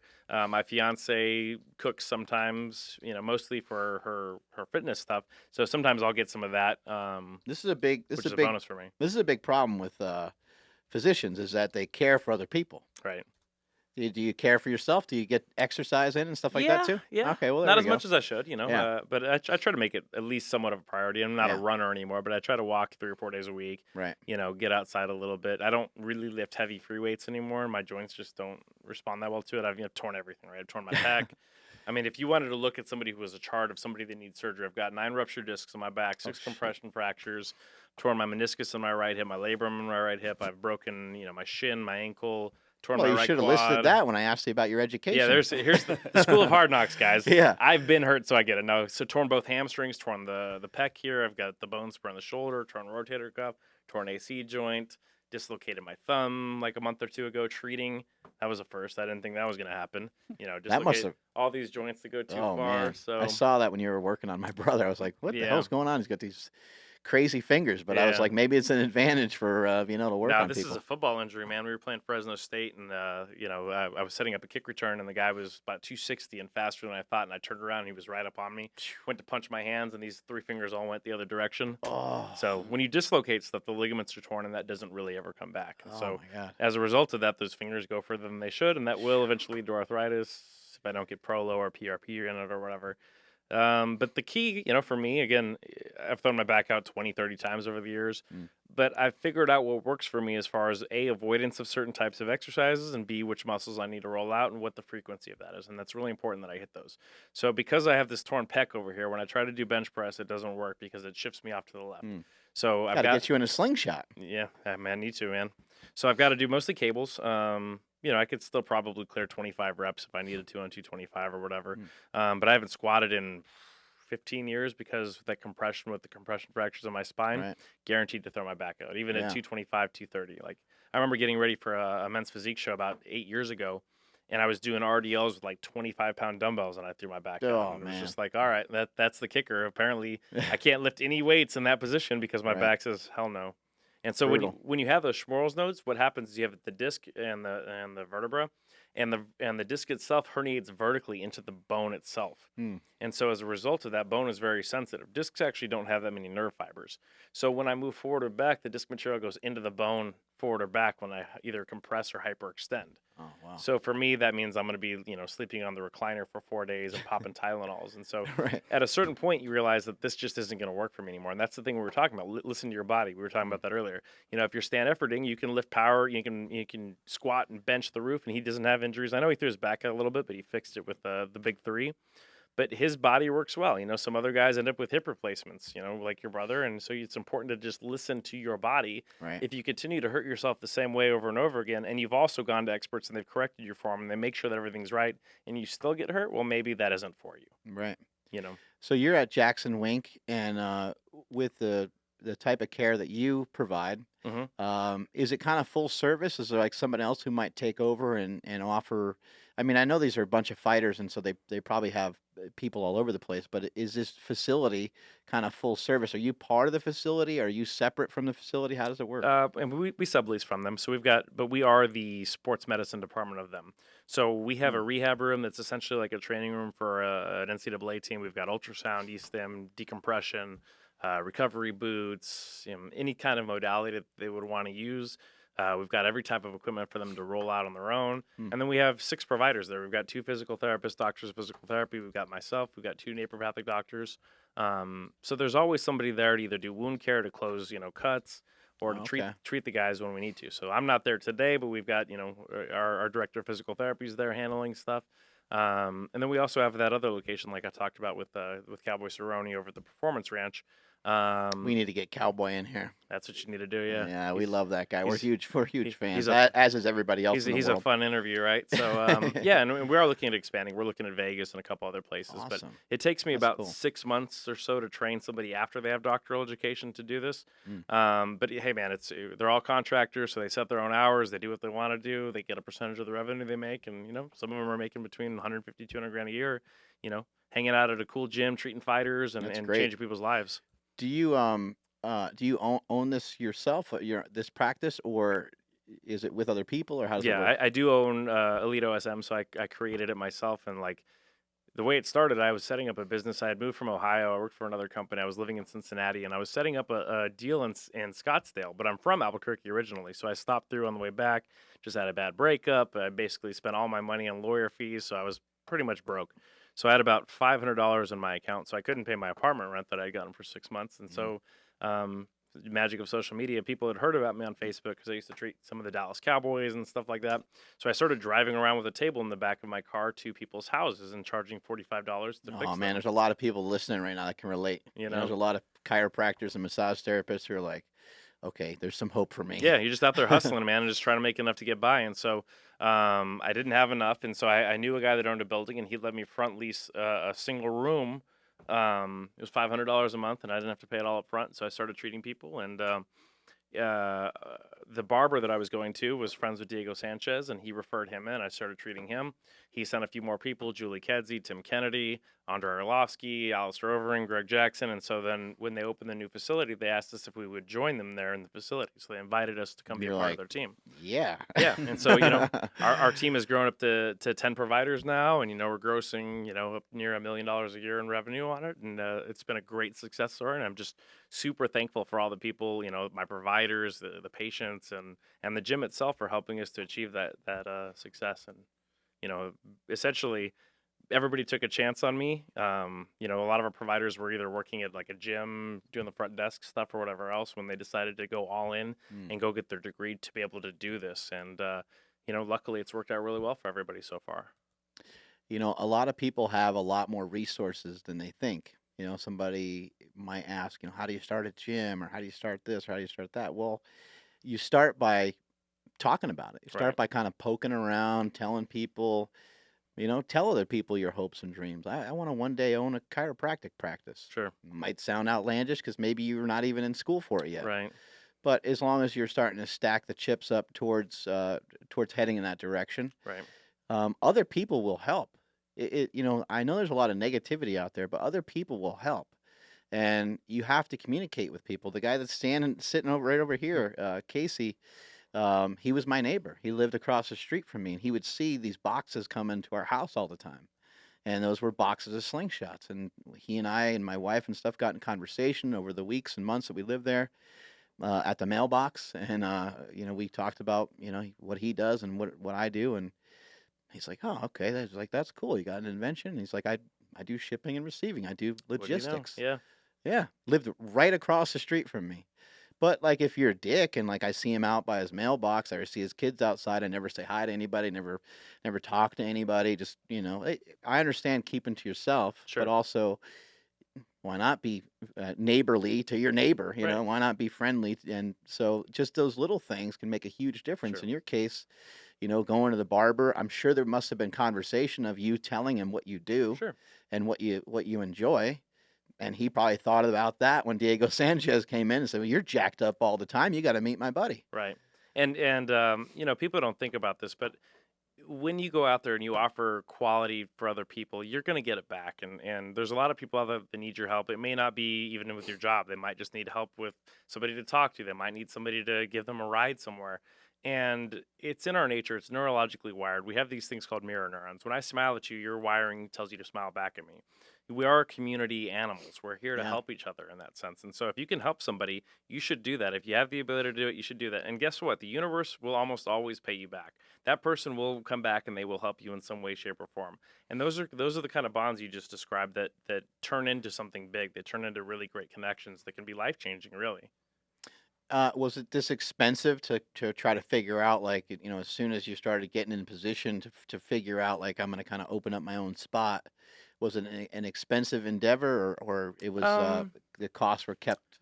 I run a really low overhead, always have. I've never taken a business loan. You know, we buy things when we can afford them. I think that's really important for Right. people to understand that. I did the same thing. Yeah. I never borrowed money, nothing like that. Just you know, but just bootstrapping it, you Yep. know, and Yep. taking it one step at a time. Yep, and mind your margins. And you know, tables are about $2,000 a piece. We've got 10 of them now, so we've got $20,000 worth of tables and just, you know, silly stuff like that. But the overhead, the product is us. So really, the margins are pretty good as long as you can be good enough to be busy. Now we're a cash-based practice. We don't do any insurance. None of our providers do insurance. So our population of patients, we get better outcomes than most people do. We get 88, 90% resolution rate. Wow. Part of that is biased because the people that come to us want to get better. They're Right. willing to invest money into it. If I've been in clinics before. This is my 5th clinic that Well, I've built, by the way. if I like, you know, flew from New York to go see you guys or something, like, I'm going to be all pumped up about getting helped, right? And you're probably going to do the exercises we tell you to do on your own because you've invested in it. You know, nobody washes a rental car. So you have to have some skin in the Except for game. maybe Smokey. That's funny. But you have to have some skin in the game. And so because it's a cash-based practice, people that come to us are A, more athletic, B, they're more invested in their health. I've been in practices and family practices with medical doctors where we've taken, you know, insurance. And when you don't have any copay, nobody really cares. We can't get them to be motivated to do what they want to do. So as a result of that, our outcomes are better because we have the people that are invested. They're putting money into their health and they're willing to take the time and the money to get better. So that's a really cool thing. It's kind of it's a tough thing too because we have to keep our price at a point where it's affordable. We're in New Mexico. We're the second poorest state in the country after Mississippi. So it's not right for us to raise our prices to where we're paying, you know, and this might sound silly to California, but $100 a session is too much for New Mexico. When we go to other states, we will have a higher price tag. But what I don't want this to do is to become some country club, you know, yetsy elitist place. We want to be able to provide care to everybody. And I've said this on another podcast before. I never want finances to come in the way of somebody's care. There's something that they can do for us that's worth its while, whether they advertise for us or come in and vacuum. We will never let somebody go out just because of money. We'll make sure that we take care of them. And I think that if you stay true to the heart of why you're doing this, then all the other stuff takes care of itself. We Right. get plenty of referrals because we take care of people, and that money will take care of itself. Honestly, you don't want to nickel and dime people. I always tell people, treat people the way you would want your mother being treated. You would want them, if they happen to be 5 minutes late, unless you're always on time, you can't hold them to that same standard. Right. Which, as a doctor or a clinician, you're never always on time. You're always running behind. Which is that not frustrating as a patient, where you show up on time and they see you like an hour and a half later, but the one day you show up 3 minutes late, they're like, "We have to reschedule you. Can't see you." That's a load of crap, man, and that's not okay. And you need to treat people like you would want to be treated, or you'd want your mother, or your sister, or whoever to be treated. And I think if you take those principles and you stay true to them, as long as you're focused in on what your main goal is, and you really make yourself focus on what you're really great at, hedgehog principle, things will take care of themselves. And for us, we've been lucky and blessed enough to where that has been the case. I got a lot of friends that are trainers and coaches and chiropractors and massage therapists and things like that. How were you able to know when to let go and like bring other people in? Because I got friends that they can't really do it because they're worried that the quality won't be there, or they're worried if they teach somebody else or coach somebody else up that it won't be the same. Well, it takes constant revision, honestly. The way that I do things is very specific, and 1 degree off, eventually you're going to be really far away. So with our office, we continually do rechecks, and I'll have them come in and shadow me, and I'll go shadow them. We just want to make sure that we're all staying on the same page, because once you get a new tool set, you might forget about the things that really worked well before, and then all of a sudden you're not getting great results, and you can't tell why that is. It'd be easy to blame it on the patients and say, oh, they're not doing their exercises, or maybe these cases aren't fixable, but you have to look in the mirror and hold yourself accountable. The most likely scenario in any situation is you're the variable. You're the same person that's seeing all these patients. So if we're having bad outcomes, what's the most likely thing? Well, I'm doing something differently that I wasn't doing before. Maybe it's my PT, I don't know, but there's something that's different than that wasn't before.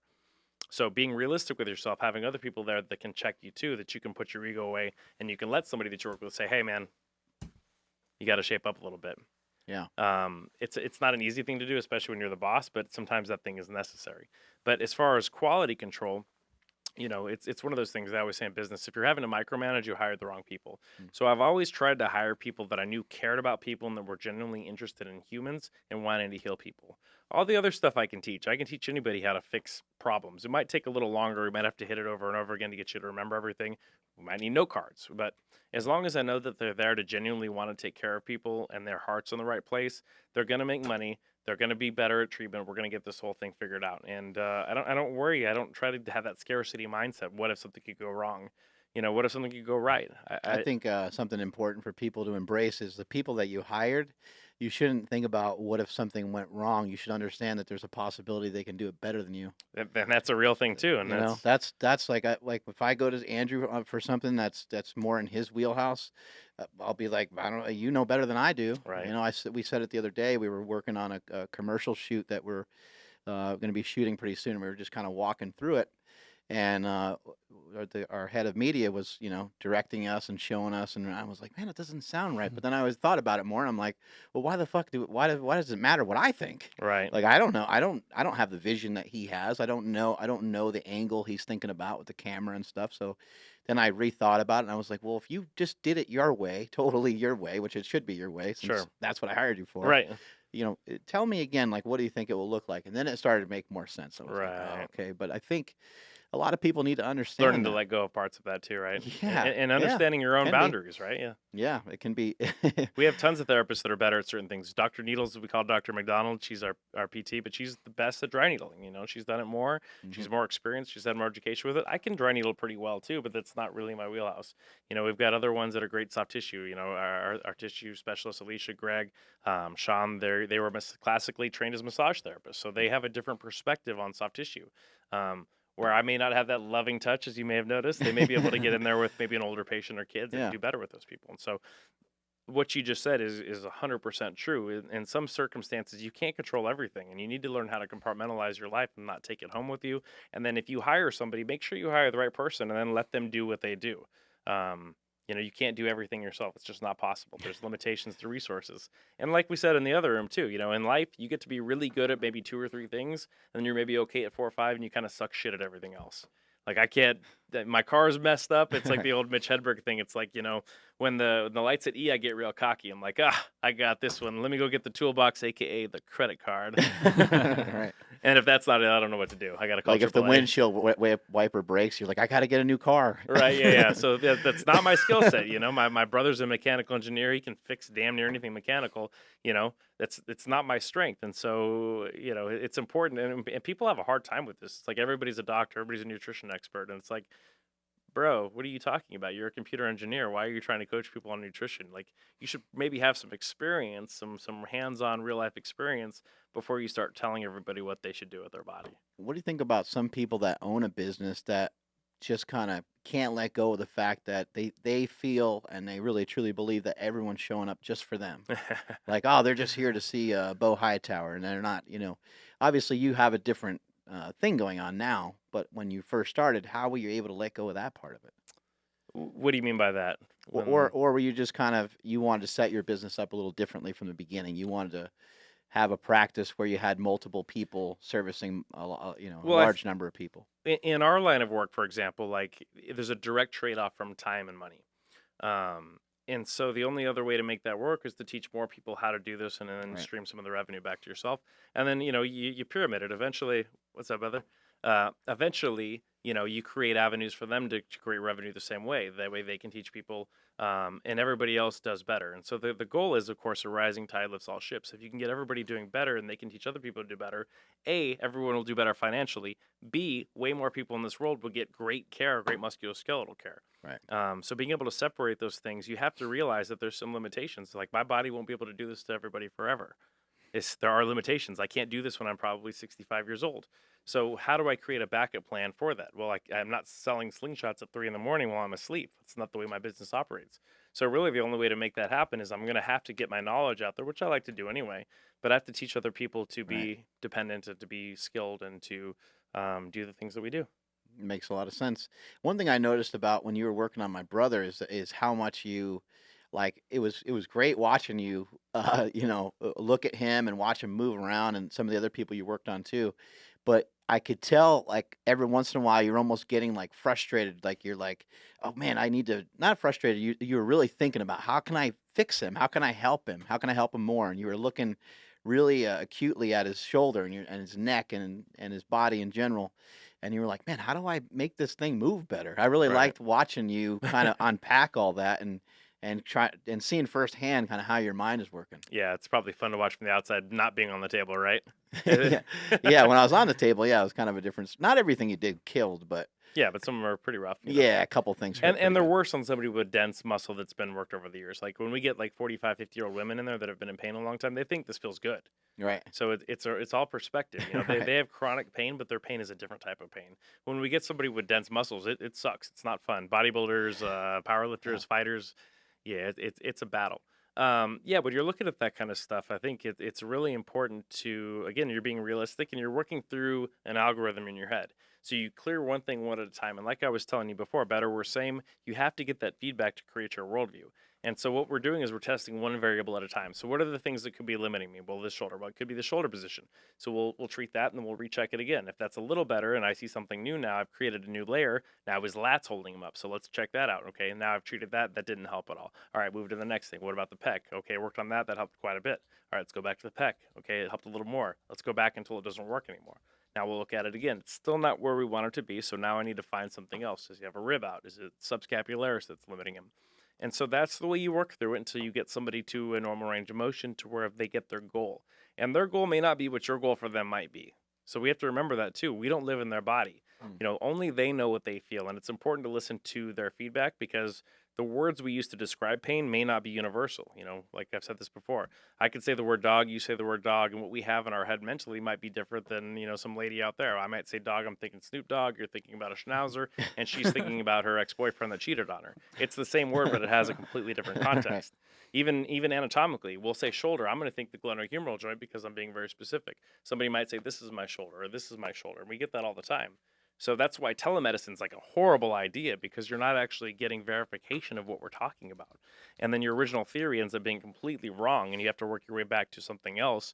But it's important to acknowledge that you were wrong, and then to make sure that you're clarifying exactly what we're trying to get so that the patient can accomplish their goals, not your goal. What's something that frustrates you that you see going on in the medical community, or with the chiropractic and some of the things that you do? Well, I think in chiropractic, one of the ones, the lack of pragmatic thinking, and some of that comes to not being given a set of tools while they're in school that they can work with. If you're only given a couple sets of tools and you're not of the mindset to where you can go out and get other tools, then either A, you're going to get really frustrated that your outcomes aren't as good as you thought they would and you leave the profession, or B, you'll start to learn to convince yourself that that same treatment works for everybody. And you just keep doing the same thing over and over again. And neither one of those are really congruent with your words, thoughts, and actions, and getting yourself where you need to be. That's a little bit frustrating because you're not teaching these students the lens that they need to work their way through. As far as medicine goes, I mean, I think one of the big issues is the shortage of doctors. I think that they're oversaturated as far as work. I think that the insurance companies don't want to pay for anything, so they're having to work harder for less money. And really, it's a scam if you think about it. So we have these great students, and they do everything the right way. They have a 3.9 GPA, and they're trying to get into med school. Well, the med schools limit the amount of students that get into it, so they're only going to let 40 in per class. So because there's this supply and demand, what they can do is jack the price of the school up significantly. Right. So now they come out, debt slaves, and that determines how they act in the real world too. So now they may be more inclined to order more tests or do other things that may not be exactly what the patient needs, but subconsciously they know that they have to make more payments. Right. And I'm not accusing doctors of unethical behavior, but I think that, finances are a part of our subconscious brain. And if you need money, you may be more likely, even like I said, subconsciously, to recommend something that maybe they don't necessarily need. I see that with chiros. If they have a $40,000 X-ray machine, well, guess what? More people are getting X-rays than they maybe would have ordered if they didn't have the X-ray machine. Right. It's not even necessarily corruption or anything like that. That's just part of being a human being. So that's part of the problem. So now we don't have enough family doctors, so then we have to run a bunch of nurse practitioners through, and nothing against nurse practitioners. They're great physicians. My family doctor is a nurse practitioner. But why are we creating secondary and tertiary systems of the same practitioner instead of just letting more people in? So that's part of the problem too. So then what happens is we say we'll open a DO school. So the DOs are medical doctors here in the United States as well. Well, they'll let a little bit better, a little bit lower GPA in at 3.4, 3.5, but as a consequence, now they're going to be $120,000 a year. So now again, we're running people into this massive amount of debt. So we don't have enough clinicians. Then we want to give insurance, which is, of course, by nature a scam. Insurance companies only exist because of illogical behavior. Right. Insurance, by its very nature, you're going to lose more than you'd have there. Like if you have a house, what are the odds of it? This is the wrong time for the fire ratio in this area. Insurance is a scam. It's like gambling. You'll always lose more than you get in. Casinos shouldn't exist if we were logical, rational beings. So when we're looking at that kind of stuff, the insurance is designed to protect crony capitalism too. So if you have a surgical screw for your hip, you get a patent for it. Now it's a $5,000 screw. Right. In true capitalism, right, somebody would say, that's a great thing. I can make that for better and cheaper and get it on the marketplace. So instead of paying $16 for a Tylenol or $200 for a bag of saline or $4,000 for an ambulance ride, we would pay what that would actually cost. So what we say is we're going to say, we're just going to give more health insurance to more people instead of saying we're going to get better health care, we're going to get more doctors, we're going to have more access to stuff. We'll say we'll put universal health care, and then we'll overrun the system even more. So first things first, one, we've got to be able to get the prices down of medications, of surgical procedures, all those kind of things. They're astronomically high, and they're held that way because of crony capitalism. Two, I think we need a lot more clinicians out there. We need more doctors to be admitted to medical school. That way we have more doctors in the field. That way we have people that don't have to wait 3 months, or they don't have to fly to the Mayo Clinic or wherever else to get care. And then three, I think it takes a lot of introspection and maybe more business training so that these clinicians don't have to work in a hospital system, and they have a little bit more freedom by having a private practice. I think everybody listening to this podcast has probably had this happen to them before, where you go to the chiropractor, they spend 12 minutes with you, they crack your neck and maybe crack your back, and then you leave and you get a bill in the mail and it's like $495, Whoa. and you're like, wait, what happened? Yeah. Like some of that to me is really crazy, and I never understood why it's not like, hey, this is about how much this is going to Right. cost. That's a rational, ethical way Yeah. to behave. Yeah, but what the service that we're about to do for you, like when you take your car in, for example, the place will call you up and they'll say, hey, wow, we didn't realize, but it's not just it's not just that your car overheated, but Right. there's A, B, and C wrong with it too. Do you want us to proceed? Right. They should kind of give you like a heads up, like, hey, here's what we're gonna do. Plus, they could just look at you and say, okay, you're 20 years old. Like, I don't know, you're probably just starting your life. Maybe you Right. don't You have a got- lot yeah, of you don't have finances. Hey kid, like I can crack your neck, for $50, or we can do this and it costs $300. that seems rational, right? Right, but it's not like going to a restaurant where there's the steak costs this much, the chicken costs that much, the pasta costs that much. It doesn't work Well, that way. all healthcare runs like this, right? So like our rehab tech, she had thyroid cancer, and so she's still paying off $16,000 of bills because she had an anesthesiologist that happened to be out of network that came in when she wasn't awake. Mm. So I mean, people Wow. get saddled with these bills, and there's no way out of it really. And like you said, it's not like, and even as far as quality, there's no guarantees in healthcare. Like you go in and have an operation, but what if it doesn't work? Do you get your money back? Of course not, right? But that's ridiculous. If the steak sucked, you could send it back. Right. Right. I mean, so that's ridiculous. And that's something we have at our practice. Our motto is results matter.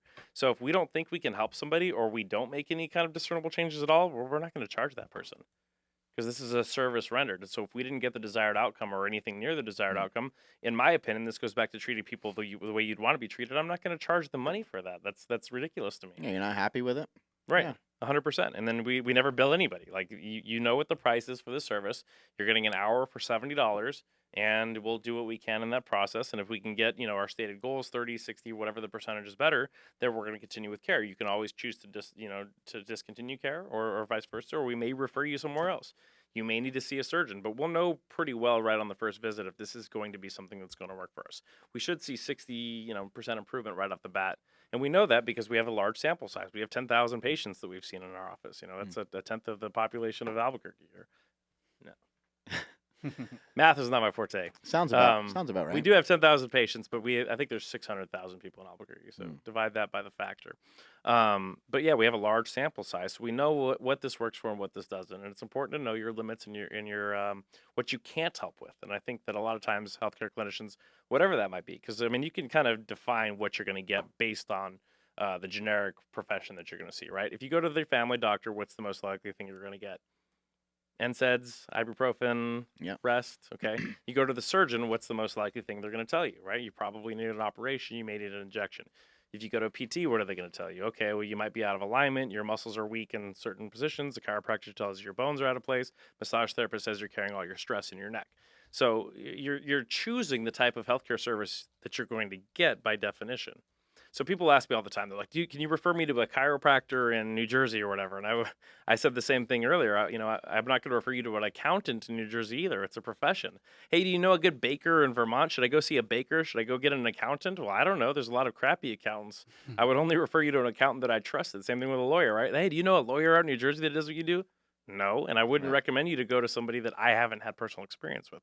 So the same thing goes with surgeons, chiropractors, whatever else. Like, I think it's ludicrous to suggest somebody to go see a certain profession without knowing that person's background, seeing some of their testimonials, and then maybe even having a sit-down consult and making sure that you guys are on the same frequency, the same, vibe. Like, everybody has a different set of values that they need, and that may have to do with religious overtones. That may have to do with, age, all those kind of things. And so not everybody's a good fit for everybody, and we're not the right fit for everybody either.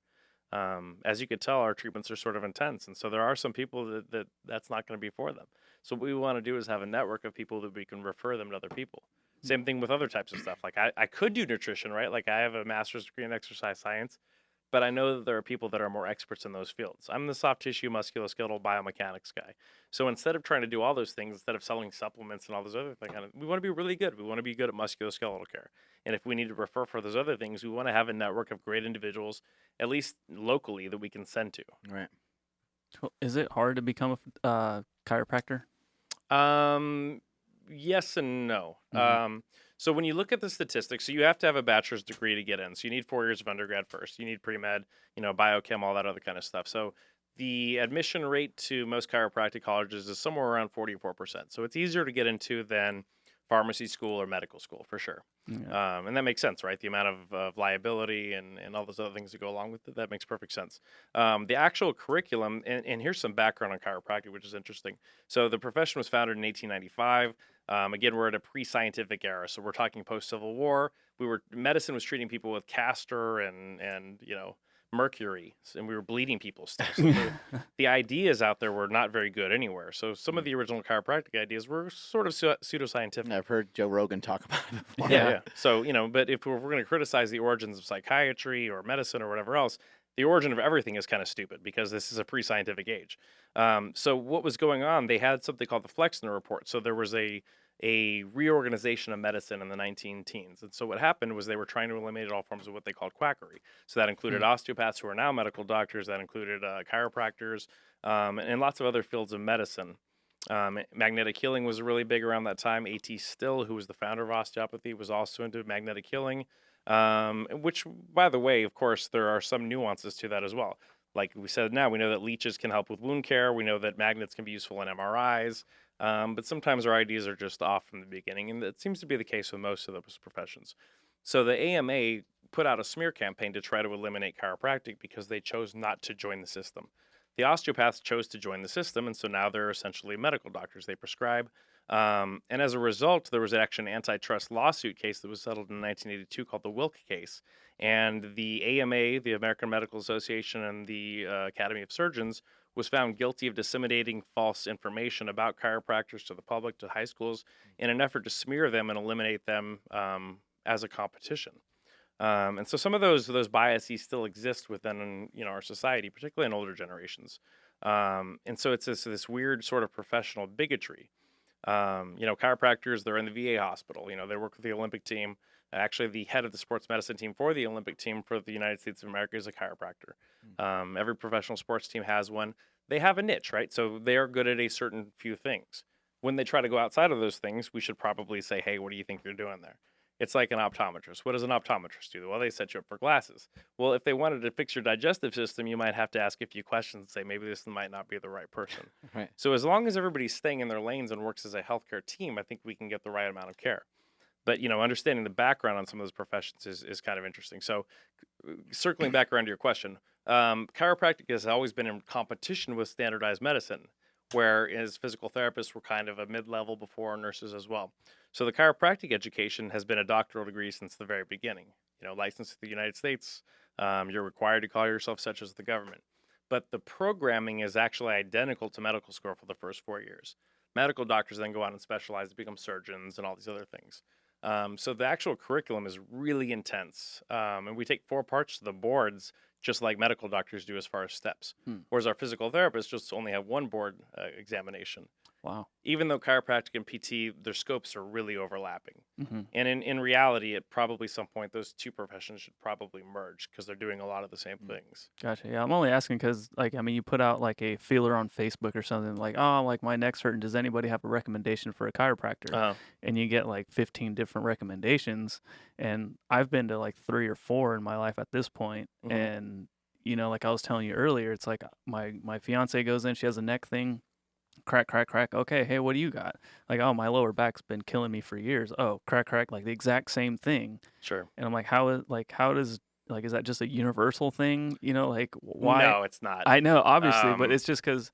But then, like the 15 minutes you spent with me, you didn't crack me at all, right? And I feel better. So right, it's right. like. That's why I was asking. I didn't mean it in a like trying to put down the practice by saying is it easy. It's just like I'm curious. Like, and it seems like it's a grinder to even be able to call yourself a chiropractor. Right. It's it's 3-4 years post bachelor. It's a grind, and you have to take state jurisprudence examinations and all the other stuff. You have to have background checks over all this other kind of stuff too. So when we talk about that, there's a fundamental problem in some of these professions being outliers, dentistry and chiropractic being the big 2. Because those 2 fields, they're both doctorate degrees, because they're not really integrated too much in the medical system, there are no jobs in the hospital, generally speaking.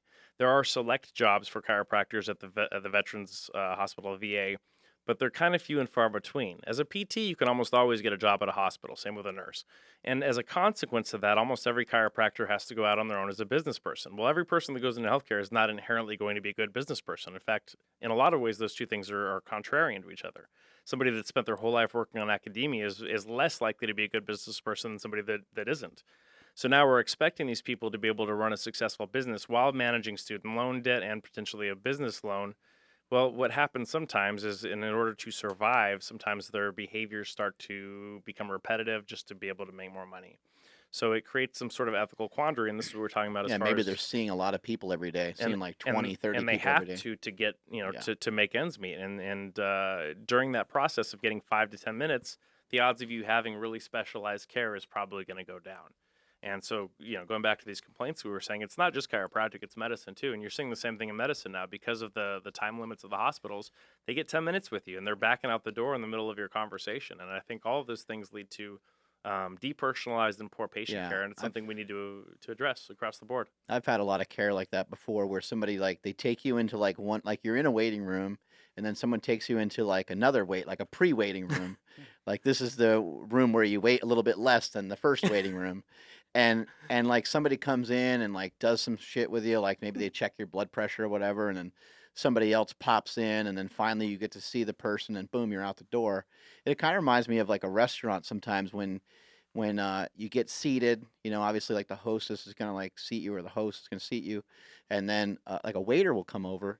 But I always kind of hate when somebody else serves me the food. Right. I'm like, where the fuck did my waiter go? Right. Like, I want that like interaction with that person. Like that's the person that's like waiting on me for the night, and like that's the person that I want to tip well, and it's like it kind of seems like you're getting cheated, and Yeah. and when you have these other people kind of in and out of these like waiting rooms and pre-waiting rooms and stuff like that, you kind of feel like you're getting cheated. You're like, Sure. man, I only saw the guy for like 8 minutes. I had like 87 questions I wanted to ask him, and obviously, you're never gonna get the service to be able to ask that many questions, but you feel like you're entitled to at least a Yeah. couple, Well, especially after in you get our that office bill. you will, but Yeah. I- We asked you a lot of questions today. We made you work on a lot of people too. Hey man, I'm Yeah. happy to do it. Happy to do it.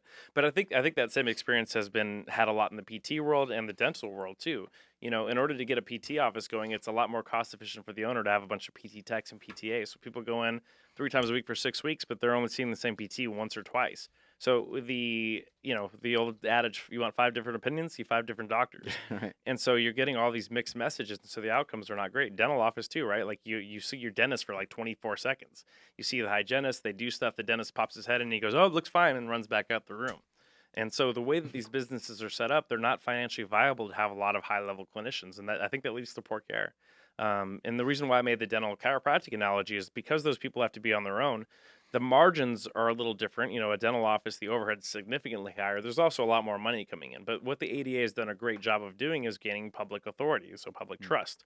And so when you talk about who is the public authority in the musculoskeletal world, well, it's going to be probably neurosurgeons, right? Like they're the go-to people, and partly rightly so, but partly that's a consequence of branding and marketing. And so we've convinced people that they need to go to the dentist to have their teeth cleaned twice a year. We even know the evidence may not support that. So 90-something% of people have a dentist. Right. It's not necessarily the same thing for a PT or chiro or massage. And so Yeah, I never understood that. Like, why aren't we getting our blood work done at least every 5 years? Yeah. Like you're going to the dentist twice a year. I think twice a year is probably a good idea. If you Yeah. can afford it, you should be getting. And you're blood work not done. getting blood work should be done. I mean, you should be getting like just your body checked out in general. Like, Yeah. are you I mean, losing strength and yeah. you're losing movement patterns? I mean, that's not good. Or more serious issues, thyroid issues, cancer, stuff like that, that if you're just getting simple blood work done once or twice a year, you're going to catch it so much earlier that you're actually going to have a shot at beating these kind of things instead of not going to the doctor for 5 years, either A, because you haven't been taught that that's important, or B, because it's so financially detrimental to you that you can't afford to do it.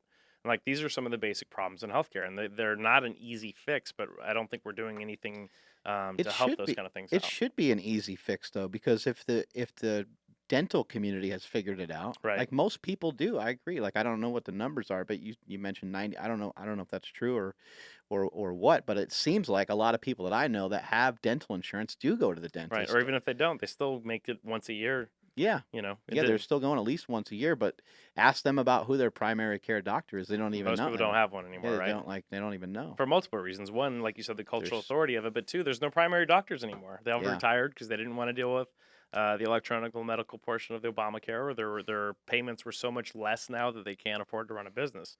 So that goes back to the financial portion again. And so who suffers? Well, it's the patients that Well, suffer. you might even go to a doctor and they might say, "I can't be your primary care doctor," and you're like, "What?" You're like, "I don't even understand because I don't know the medical stuff." Yeah, I'm not accepting any patients right now. I can't help you. Right. Yeah, you're like, what the fuck? Yeah, and I'm guilty of this, but it's like a lot of people don't go to the doctor until something's wrong, and then it's like, oh, but your primary, he's not available till this date, You have to wait 4 but months. so and so's available today if you want to take them. It's like, yeah, fuck it, I'll take whoever you Sure. got, and at that point, it's just like Well, it doesn't Andrew, matter. Andrew actually is the guy that's responsible for losing all your records too. Yeah, Because everywhere I go, I'm like, I don't exist. yeah, Whether Right. it's the airport or in the No. medical community, like I'll be like, oh yeah, I came here like 2 years ago for this, and they're like, well, we don't have any record of that. hmm I'm Yeah, like, what the fuck's going on? it was my job to lose all those records Yeah. before I worked here for Super Training. Well, all right. Yeah, It was so funny when he mentioned to me that used to be his job. I'm like, you've lost all my records all the time. I'm like, I don't exist anywhere for some reason. yeah. No, I'm off the grid. He's off the grid. No, you're not. If you have that cell phone, you're on the grid. I know. Always. I know. I'm on the grid. Google's listening, man. They're going to serve you up some ads that you've been talking about. Yeah. That's happened to me before. We were talking about getting a refrigerator in here, and then I went to use my phone one day, and like an IKEA thing popped up for like a fridge or something, or one of those stores. I was like, "What the hell is this?" I was like, "I'm like, oh." I was like, "We were talking about." I'm like, "No." I'm like, "Yep, I guess it. Yeah. Well, I guess it is true." it's good and bad, right? Like it makes our life easier, but these companies want all of your information. So when they created Google, they were like, we're going to take pictures all over the web, and we're going to create a browser, and it'll help you find things. And then by the way, we can rate them, and people can pay money to end up higher. But that wasn't enough information. So what did they do? They made Chrome. So they made this really easy way for you to put, because if you just type in the website, then Google wouldn't be able to store your information. Well, then what happens is they say, we'll link it to Android. So when you get home, Android tells them everywhere you've been. So all the rest of the information that you've had. And the same thing happens. And we like these services, but we're willing to give up all of our information for that modernity. We do it Facebook. Right. They basically own every picture you've ever posted forever. And what could go wrong? I don't know. You could get blackmailed. You could have the fappening thing happen when everybody had their nudes posted, and and it's just like stuff is out of your control. And I still haven't recovered from that. yeah, neither have we. It's rough. It's rough. It's rough for everybody. Yeah, it's rough for everybody. Rough times, but that's it's kind of the nature of the beast. And with EMR, it's a scary thing too because you're federally required to have electronic medical records, and that to me that seems a little bit scarier. The idea was that other doctors would be able to access them to get better care, but that has never been the case. And it creates potential for people to steal that information. They could sell it. They could blackmail you. And most of the systems, it's like anything else. They require it legally, and then so Practice Fusion was a service we used for a long time. It was free. Well, of course, it got bought by another company, and now it's $100 a month per provider per year. So now we're running into $17,000 more cost per year, but we're not making any money from it. Right. So we create these laws. It's like auto insurance, right? It's like we mandate it, but anytime you use it, it goes up. Right. Meanwhile, you think about how much money you could have saved on your insurance, not by switching to Geico, but maybe if Geico wasn't spending billions of dollars advertising every year, maybe that money could go back towards your pot. Right. God forbid, Have you ever noticed any supplementation having any sort of impact on anybody's pain? Help manage some of these tissue issues. Yeah. Some of it's anecdotal and because the research is always changing. It's like glucosamine. For a while, everybody was like, yeah, that works. And then the research came out that said it didn't really work. And when you look at statistically, we talked about this before, nothing really works when you look at research. So even if you look at ibuprofen and Tylenol, in most RCTs, they don't do any better than placebo. I don't agree with that. I think there's some outliers to that, and I kind of feel the same way about a lot of these other supplements. So there was some research that came out recently about heart disease and fish oil that it may not reduce the risk. So everybody's like, don't take fish oil anymore. Well, that's not really true because it does thin your blood. It does decrease inflammation. That has been shown scientifically over and over again. So omega-3s will generally, and there are outliers, some people that don't respond, so you need to test each one individually and try it yourself and see. But omega-3s is something that I like people to take as far as, pain and joints go. It's good for your brain too. Omega-7s, I'm a big fan of omega-7s. I do take CBD personally myself. There's a brand out there that I've been using called Glow that I've had more success with, less inflammation. And I have an autoimmune disease too that was caused by antibiotics. So I have a... I thought you looked fucked up. Yeah, man. Yeah. It's mostly in my face. A little bit in my pinky toe. There we go. But decreasing inflammation, just like your brother, is a really important part for me as far as not even having long-term joint damage, GI damage, skin damage. So I find that taking CBD before bed helps me sleep better. And I guess I don't realize that I'm in pain. but when I take it, I sleep 6-7 Wow. hours instead of 3 or 4. I'm like, why am I awake? And I guess I'm in pain. But About like I like said, if you've been lifting for long enough, what's pain? right. About like vitamins and minerals, things like that. I don't take a whole lot. Do you suggest any? I mean, when some like I don't know, I've heard some people say that like magnesium can help your muscles be more looser or something like that. It I ca- don't it, I don't it know. can. You just I wouldn't really be taking it unless I was deficient. So I think that goes Right. back to your blood work. So if you're deficient in something, yeah, go ahead and take it. But there's a cost and a benefit to everything that you take, both financially and biologically. So you know while some people might be shy on magnesium, having too much magnesium can make you sick as well. It can make you have bowel irritations, and Right. there's a lot of other things that can go on. It could even mess with your heart. It can affect the way potassium and sodium work. Right. So generally tinkering with supplements that you don't know a lot about and don't have anybody to coach you on is not necessarily the best thing.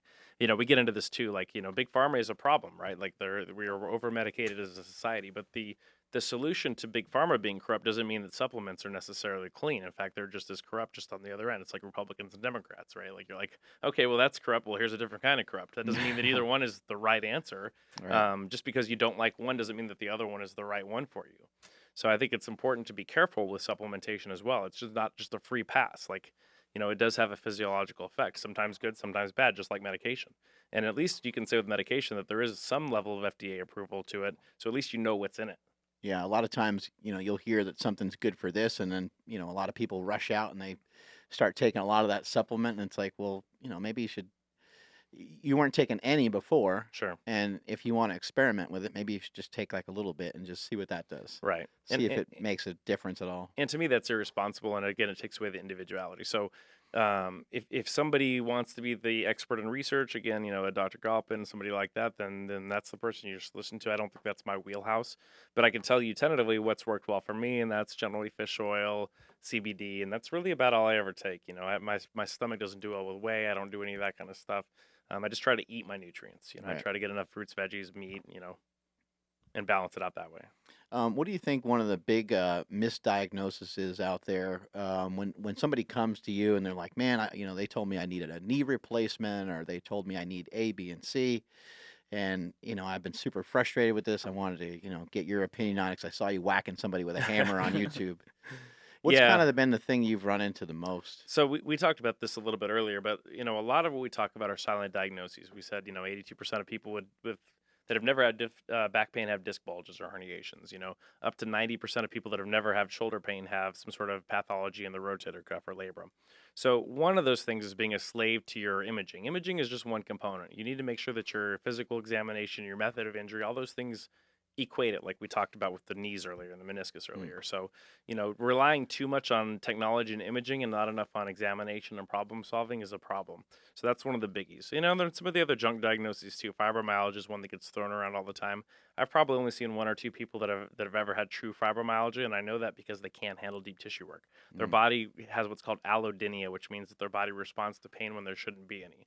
The wind blows and they have swirling patterns of pain all over their body. That They'll was throw almost up. like me today when you were on my leg. You were putting like That's one. you're fasting, man. The blood sugar was through the floor. Yeah, that too. But you gave me like 1 pound of pressure, and I almost died. Yeah. But did you die? I was close to But death. did you die? I almost died. But did you die? I'm still alive. He's still alive, folks. And that's what really matters. So fibro is one of them. A lot of times it's just a lazy diagnosis. Arthritis is another lazy diagnosis. You can certainly have arthritis and actually not have pain. It depends on the level, So those are some biggies that I see. And then some of the things that I found that are underdiagnosed, one of them is Ehlers-Danlos syndrome. So it's a connective tissue disorder, EDS. We're just starting to learn more about it, but these people, they have a connective tissue problem to where they dislocate bones easily. They have arterial issues. They have problems with energy and things like that. And so they're told that at their head case, their psychogenic component, and come to find out they have this kind of rare, obscure disease state that gives them a lot of different problems. So that's something we found. We found variations of dystrophy that have been not seen by PTs and things like that. And we're like, hey, this is facioscapular dystrophy. You need to see a geneticist. We can't really help you with that. So, just being aware of the statistics and the probability, and then trying to bring those into your real world reality, looking at what you're actually seeing, and then making sure that we triangulate ourselves to where we're getting the closest, most accurate diagnosis. And I think that partly, as humans, we like to define things. We like black and white. We like to put names on things. And things work more on a continuum. So say your blood pressure is your systolic is 122. Well, does your body really know the difference between 122 and 118? They're pretty similar, but we would medicate one and not the other. Well, 122 and 137 are significantly further apart than 122 and 118. 122 and 137 are in the same category of stage 1 or pre-hypertension. I don't know if they've moved the barriers now or not. Right. But the way we demarcate what a disease state is or isn't is sort of arbitrary. Where your A1C is or whatever else. And so I think it's important to look at that person as a whole and then look at all the risk factors before we decide we're either going to A, medicate them too much, or B, tell them not to be on medications. Because there's certainly a place for medicine and it needs to be applied appropriately, but there's also a lot of over-medicalization of our society as well. Andrew, you got anything over there? Yeah, what's something that that people maybe not thinking of when it comes to say body work, chiropractic work, ART, just everything in general that might not really you know what I mean? It can help with something that people maybe not thinking of. I've had a chiropractor tell me that it can help with ADHD if your spine's a little crooked in a certain way. Yeah. And I thought that was pretty crazy, but I'm like, oh, okay. Yeah. So that's to me, that's a pretty outlandish claim. I would need to see some evidence of that. It had to do with the top of the spine being misaligned and the head tilt or some shit like that. I don't know exactly. I think it might be biologically plausible, but that wouldn't necessarily be my go-to in something like that. First of all, ADHD is a very hard to quantify disease state. We don't have even lab values for that, right? Yeah, I know. It was just the most outlandish thing that I had heard. Right. But is there something that people maybe they're not really thinking of that oh, that actually can help my digestive issues or some shit like that? So one of the biggest internal portions that I've seen, obviously having severe back pain is going to affect your digestion. When your muscles are spasmed up, it's hard for your gastrointestinal. Anybody who's thrown their back out knows that. They get really constipated when their back's hurting. So just not being in pain can certainly help a lot with that. As far as internal stuff, I'm not one to much believe in the subluxation theory or think that things connect to the organs in that manner, but we have seen some things. There's some research that supports it, that the upper cervical spine, the neck, those areas certainly cause headaches. They cause, the ophthalmic referral. So if I push on C1-2 area, you'll probably feel pressure here. Wow. So when your upper neck gets really tight, you can certainly get headaches, foggy vision, and you'll go to the optometrist and your vision's actually fine, but you feel like you're sensitive to light, even grumpy. So one of the best ways that I found to address that is just get lawn furniture, something that you would have in your patio. Scoot down, get the hard part right underneath the base of your skull, and there's 3 parts that I would hit. One is the nuchal ligament, so straight under the center, under the skull, and then the mastoid processes where your SCM's attached on both sides, and just put pressure straight down into it like that and kind of rock your head back and forth. That'll help a lot of people's headaches. It'll help their vision. Manipulation can help with that too, but again, if there's a less invasive way to do it, I'd rather do that. Gotcha. So that's one of the biggies. And so going back to the original chiropractic story, one of the interesting thing is the guy claimed to cure deafness by adjusting the person's upper back or neck, allegedly. Right. So nobody actually knows if that's true or not. It's a first person, narrative. So we don't even know if he actually believed that, if that's what actually happened. But there are a lot of documented cases in the literature of somebody having trauma to their neck and losing their hearing as a result of that. So if that trauma can cause a loss of hearing, then theoretically, potentially, you can make somebody's hearing better by making their neck better. Now, define deafness. Well, do we think a non-medical doctor in 1895 really knew the definition of what deafness is? It could be tinnitus, Meniere's, there's so many things that could be deafness. If your hearing was a little bit better, we think somebody that was a salesman might turn that little bit better hearing into I cured deafness, and now Right. it turns into this tall tale. There's just a lot of variables that go into that story.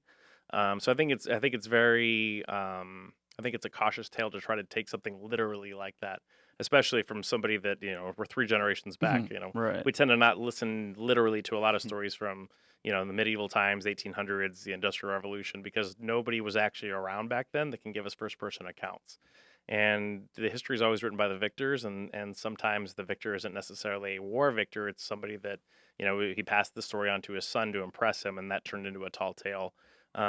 So, instead of judging something like that, I think a little nuance helps. Gotcha. I have a really good and hopefully not too unhealthy habit of popping everything. I'll crack my neck, I'll crack my back. I've been popping my knuckles left and right. First off, what makes that sound? Yeah, so we think what makes that sound, and nobody actually knows for sure, right? So there is synovial fluid in your joints, and there's a certain amount of gas that's distributed within that. And what we think happens is there's a circular shape to a joint. And so when we deform it, what happens is there's a pressure change on the end. And so the gas bubbles will form almost like a bubble up against that barrier. And when that bubble breaks is when we get that cracking sound. The gas distributes throughout the joint. We think that what happens is there's some sort of stimulation from the gas itself onto the joint mechanoreceptor, and that has a neural feed loop to the muscle associated with it. And what we think is that when that happens, it relaxes the muscles associated with the joint, giving you 20 to 30 minutes of relief. So that crack is associated with full range of motion in a joint. So if a joint is stuck, cracking it is a good way to get it unstuck. But the thing is, if you've already cracked it, the likelihood that it's stuck isn't very high. So you can pop it without it actually being stuck. And that's what will happen when you're having to crack something over and over again, but it's not actually really changing much in the long run. So is it bad that I do that? Probably not. So they've done some studies. They've actually done a hand-to-hand study where somebody cracked their knuckles on one hand for years and years and years. And the joint that actually cracked their knuckles the most was healthier than the one that didn't. Oh. And so one of the theories we think that might happen, why we start to get so osseous as we age, is maybe we don't get our spine cracked enough. And I'm not saying it needs to happen often, but if that joint doesn't move for a long period of time, what happens is our body will start to ossify it, put connective tissue down, and then you'll never get the range of motion back. So if you don't use it, you lose it. We think what might happen in some of our spinal joints is if you don't get motion in there for a long period of time, you'll never get it because your body will solidify those areas. So in general, cracking is probably a good thing, but not all the time. All right, I'll try to keep that in mind. Well, too much of anything is bad, right? Right. So they have something called over manipulation syndrome. So this is when somebody's been manipulated too much. And when I say manipulation, I mean cracking. So if somebody goes to a chiropractor, PT, or whatever else, and they crack them too often, when you crack somebody, you're taking a joint to its end range of motion. So what limits the end range of motion? Ligaments. So what happens if you continually push that envelope too much, those ligaments become lax and they overstretch, and now you have no stability to those spinal units. And so the last place you want instability is in your upper cervical spine or anywhere in your spine. So, it has its place, but again, too much of anything is a bad thing. Stem cells? It looks promising. It looks very promising. And there's a lot of different variations of them. There's the mesenchymal cells. There's PRP. There's the ones that they draw from your bone marrow. I think regenerative medicine will probably be the future. We just don't have enough data on it to know exactly when and where to apply it yet. It does make a lot of sense in tissues that are, lacking vascularity or, connective tissue, discs, things like that, to try to stimulate those areas. And anecdotally, we've had a lot of patients do really well with PRP and stem cells. Yeah, PRP. What's a PRP injection? So PRP, that's a platelet-rich plasma injection. So they take your blood out, they centrifuge it, they take the one portion back out, they inject it in an area that doesn't have good blood supply. So that will stimulate healing in that area. Do you think we can inject almost anything in there and have some sort of result? Because sticking a needle in something like dry needling, right? Something like that. And I know, when I was at Westside Barbell, these guys did all kinds of stuff, but they would just inject saline solution. Sure. And it's like they felt relief from that. I don't know if what science shows about it, but they did that quite often. Yeah, when you look at the research, actually, a lot of times saline injections do just as well as cortisone injections. And the question is why? That's crazy. It's just water and salt, right? Right. And so what that means is maybe it's not inflammation that's being changed there. Maybe it's the needle being inserted in. Maybe that's the part of it. Yeah. Yeah, they're piercing the muscle and causing that neurogenic relaxation. Getting some fluid in there. It could be, putting the fluid in there that causes a neurological reaction by creating space. We don't really know, but it does seem to have some sort of benefit. We just don't exactly know why. And the truth is, in medicine, we don't know much yet. Medicine is still a baby. It's still an infant. We're still trying to figure things out. And because people want so much certainty, they get so obsessed with science and pseudoscience. And let me tell you something, medicine is the least scientific field that there is. I think like 51% of all medicine has some sort of evidence basis whatsoever. And most of the studies have not been proven to be reproducible. So there's this thing out there called the Reproducibility Project. They've taken gold standards. You're less likely to get published reproducing a trial. They want new stuff. They want something new to publish you in the literature. So when they've gone back and taken those gold standards, I think like 32% of them actually ended up being reproducible. And these were considered the gold standards of our time. And of course we can understand why there's so much variability to people. People are so different, and so trying to put them all in a box is a very difficult chore, and it usually ends up poorly. Dry needling. Dry needling, there's mixed research. Again, I think that has to do with how the studies are done. Anecdotally, we've seen amazing results with it. It's more invasive than manipulation. So if you looked up the chart, so stretching is probably the least invasive. So it's probably where you'd want to start with, right? If that's not working, you go to massage. It's more invasive. You go to manipulation. That's more invasive. Then we go to needling. We're piercing the skin, potentially creating infections. We move to injections with medication after that. We moved into the minimally invasive surgery and then invasive surgery. And things should always move conservative to more advanced like that. So if the other things aren't working, we find that dry needling can really help people that their muscles just won't respond to the other stuff. And great outcomes. Cupping. Cupping has its place. In my opinion, I think cupping works with motion. So if you're moving with cups, I think that we can get some good results. I think it allows fascial stretching between the two cups. So for example, if I put a cup here and I put a cup here, and then I had you move, what it does is it creates suction between the two areas so I can stretch the tissue between the two cups. But if it's passive, I don't find a whole lot of benefit to it. Right.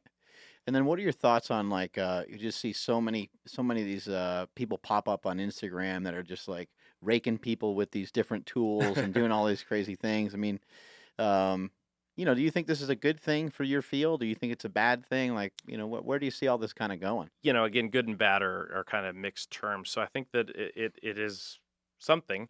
I think there's some good and some bad. I think that, a lot of tissue, just like lifting weights, if you create an inflammatory response, you're going to get some level of healing to the area.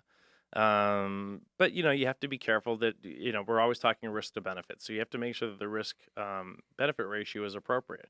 So there has to be some, like I said, biologically plausible or physiologically plausible mechanism why that thing might work. And preferably, you'd like to have somebody that has malpractice insurance. That way that you have some sort of recourse if something goes wrong. That's something I get on people about. Don't let people work on you that aren't licensed. The reason why we have licensing is so that the person is protected against sort of, malpractice. Right. And there's a reason why they carry malpractice insurance. And so if somebody gets hurt, the patient has recourse. If you're just going to Joe Schmo that doesn't have any education or licensure, then you have no recourse if they hurt you. And I think it's important to make sure that that somebody has some level of a credential before you let them touch your body, because it's your body. Yeah. I think sometimes people are a little too flippant with that. And it's easy, with the internet, anybody can look like an expert. And I think it's important that you understand where that comes from. Anybody can, there's diploma mills left and right out there, and you can buy a PhD without any kind of university accreditation, and then you're a doctor something, right? And so people may not know that that's not a clinician, that's not a healthcare profession. There's a difference between a doctoral degree and a professional degree. That's kind of changed over the years. There were, I think there were 8 professional degrees for a long time. So you had optometrists, which are ODs. You had DOs, which are doctors of osteopathic medicine. MDs are medical doctors. You had DVMs, which are doctors of veterinary medicine. You had DPMs, doctors of podiatric medicine. DDS, doctors of dental surgery. And those were the only doctoral professions. Those were considered first professional degrees, along with JD, Juris Doctor, which are lawyers, which for some reason don't get called doctor like the other ones, because they're not clinicians, I suppose. So the only one of those that went to medical school is MD. So, podiatrists, optometrists, vets, they're all doctors, psychologists, but they don't go to medical school. So they're first professionals. Well, what we've seen is an expansion of degrees because it makes more money. So now everything is a doctoral degree. So pharmacists became PharmDs, they're doctors now. PTs are now DPTs, they're doctors. We have doctors of nursing practice. Audiologists are now doctors as well. And of course, the inflation means that those universities can charge more money and make more money because everybody wants to be called doctor. Right. It's an ego boost, right? Dr. Evil. Dr. Evil, yeah. Yeah, exactly. Dr. Evil. 1 million, billion, bajillion, bajillion. So when we're talking about healthcare like that, we just seen this massive expansion of professions. And so it can be very confusing for patients to know who they're dealing with and who they're not dealing with. So, you have this thing we just talked about that you give all away your information to. It's called Google, and you should be able to look up a little bit on, is somebody licensed to, what's their background? And do your due diligence before you go ahead and give your body away to somebody else, because things can go wrong. What's your mission? What's your goal? My mission and goal? Well, my first mission is to eat some Chipotle. I heard that's on the way. Yeah, yeah, that's true. No, I mean our lifetime goal here is we just want to be able to get the best musculoskeletal care to the most amount of people, and be able to provide a good living for all the people that buy into this project. We want to help as many people as we can, and if we can make a living doing that, then I think that's a win. How can people learn about like how you treat people? Like, do you do seminars or anything like that? We've got something in the works. We'd like to do that soon. I think as far as a full practitioner, we're mostly only hiring physical therapists at this point. It's a little easier to train them, but it takes about 6 months to train them. We're working on potentially putting together some seminars for some of the hammer and chisel stuff. So hopefully that'll be in the works soon. That chiros and PTs can come kind of learn some of these. It's really learning an approach less than a technique. I don't Yeah. believe in protocols. I don't believe in techniques. I believe in rational thinking. I believe in working your way through a problem and being responsive to the information that's getting back to you. Yeah, we saw you use a lot of techniques today. Yeah. And I think teaching somebody how to think is more important and how to problem solve is more important than teaching them a protocol. It's intellectually lazy to expect a protocol. People aren't protocols. People are individuals. So I think that, if we can teach people how to think in some of these seminars, I think that'll go a long way. But, until then, I'm starting teaching again in January at the Naturopathic School. I teach at the Naturopathic School in New Mexico. It's called Southwest University of Naturopathic Medicine. So if you want to be a naturopath, come on down. You can learn directly from me. I teach 3 hours a week up there. Cool. To doctoral students. And other than that, I'm going to be putting some of those lectures up on YouTube. You can kind of just follow along as far as we talk about, injuries. And then you'll be able to understand probably a little more about how these clinicians think. Otherwise, yeah, check out the YouTube. Maybe I'll get the Instagram back. We'll see. We'll see if Zuck is going to keep dropping the hammer on us. Yeah, Zuckerberg. He's upset. Zuckerberg, he's a so- robot. So, He's so mad at you. is he a human being or is he not? I don't know. Has he been replaced with his own AI yet? Yeah, some of the work that you did on a bunch of us today was really fantastic. Really appreciate you doing that. Yeah, appreciate And having me done. I legitimately felt better when you were working on my hip, and obviously it felt worse first because you were kind of digging in there pretty good on a couple tight spots, but it worked really well. And I think Casey, out of all of us, was probably like the most amazed because he's just had a hard time. His whole side of his body was shutting down, trying to do push-ups. He was pushing all crooked and everything, and now after you worked on him, I mean, we saw it firsthand today. So thank you so Yeah. much for coming out. Really Yeah, man. appreciate Thanks it. for having us. That was awesome, man. Thank you so much. Strength is never a weakness. Weakness never a strength. Catch you guys later.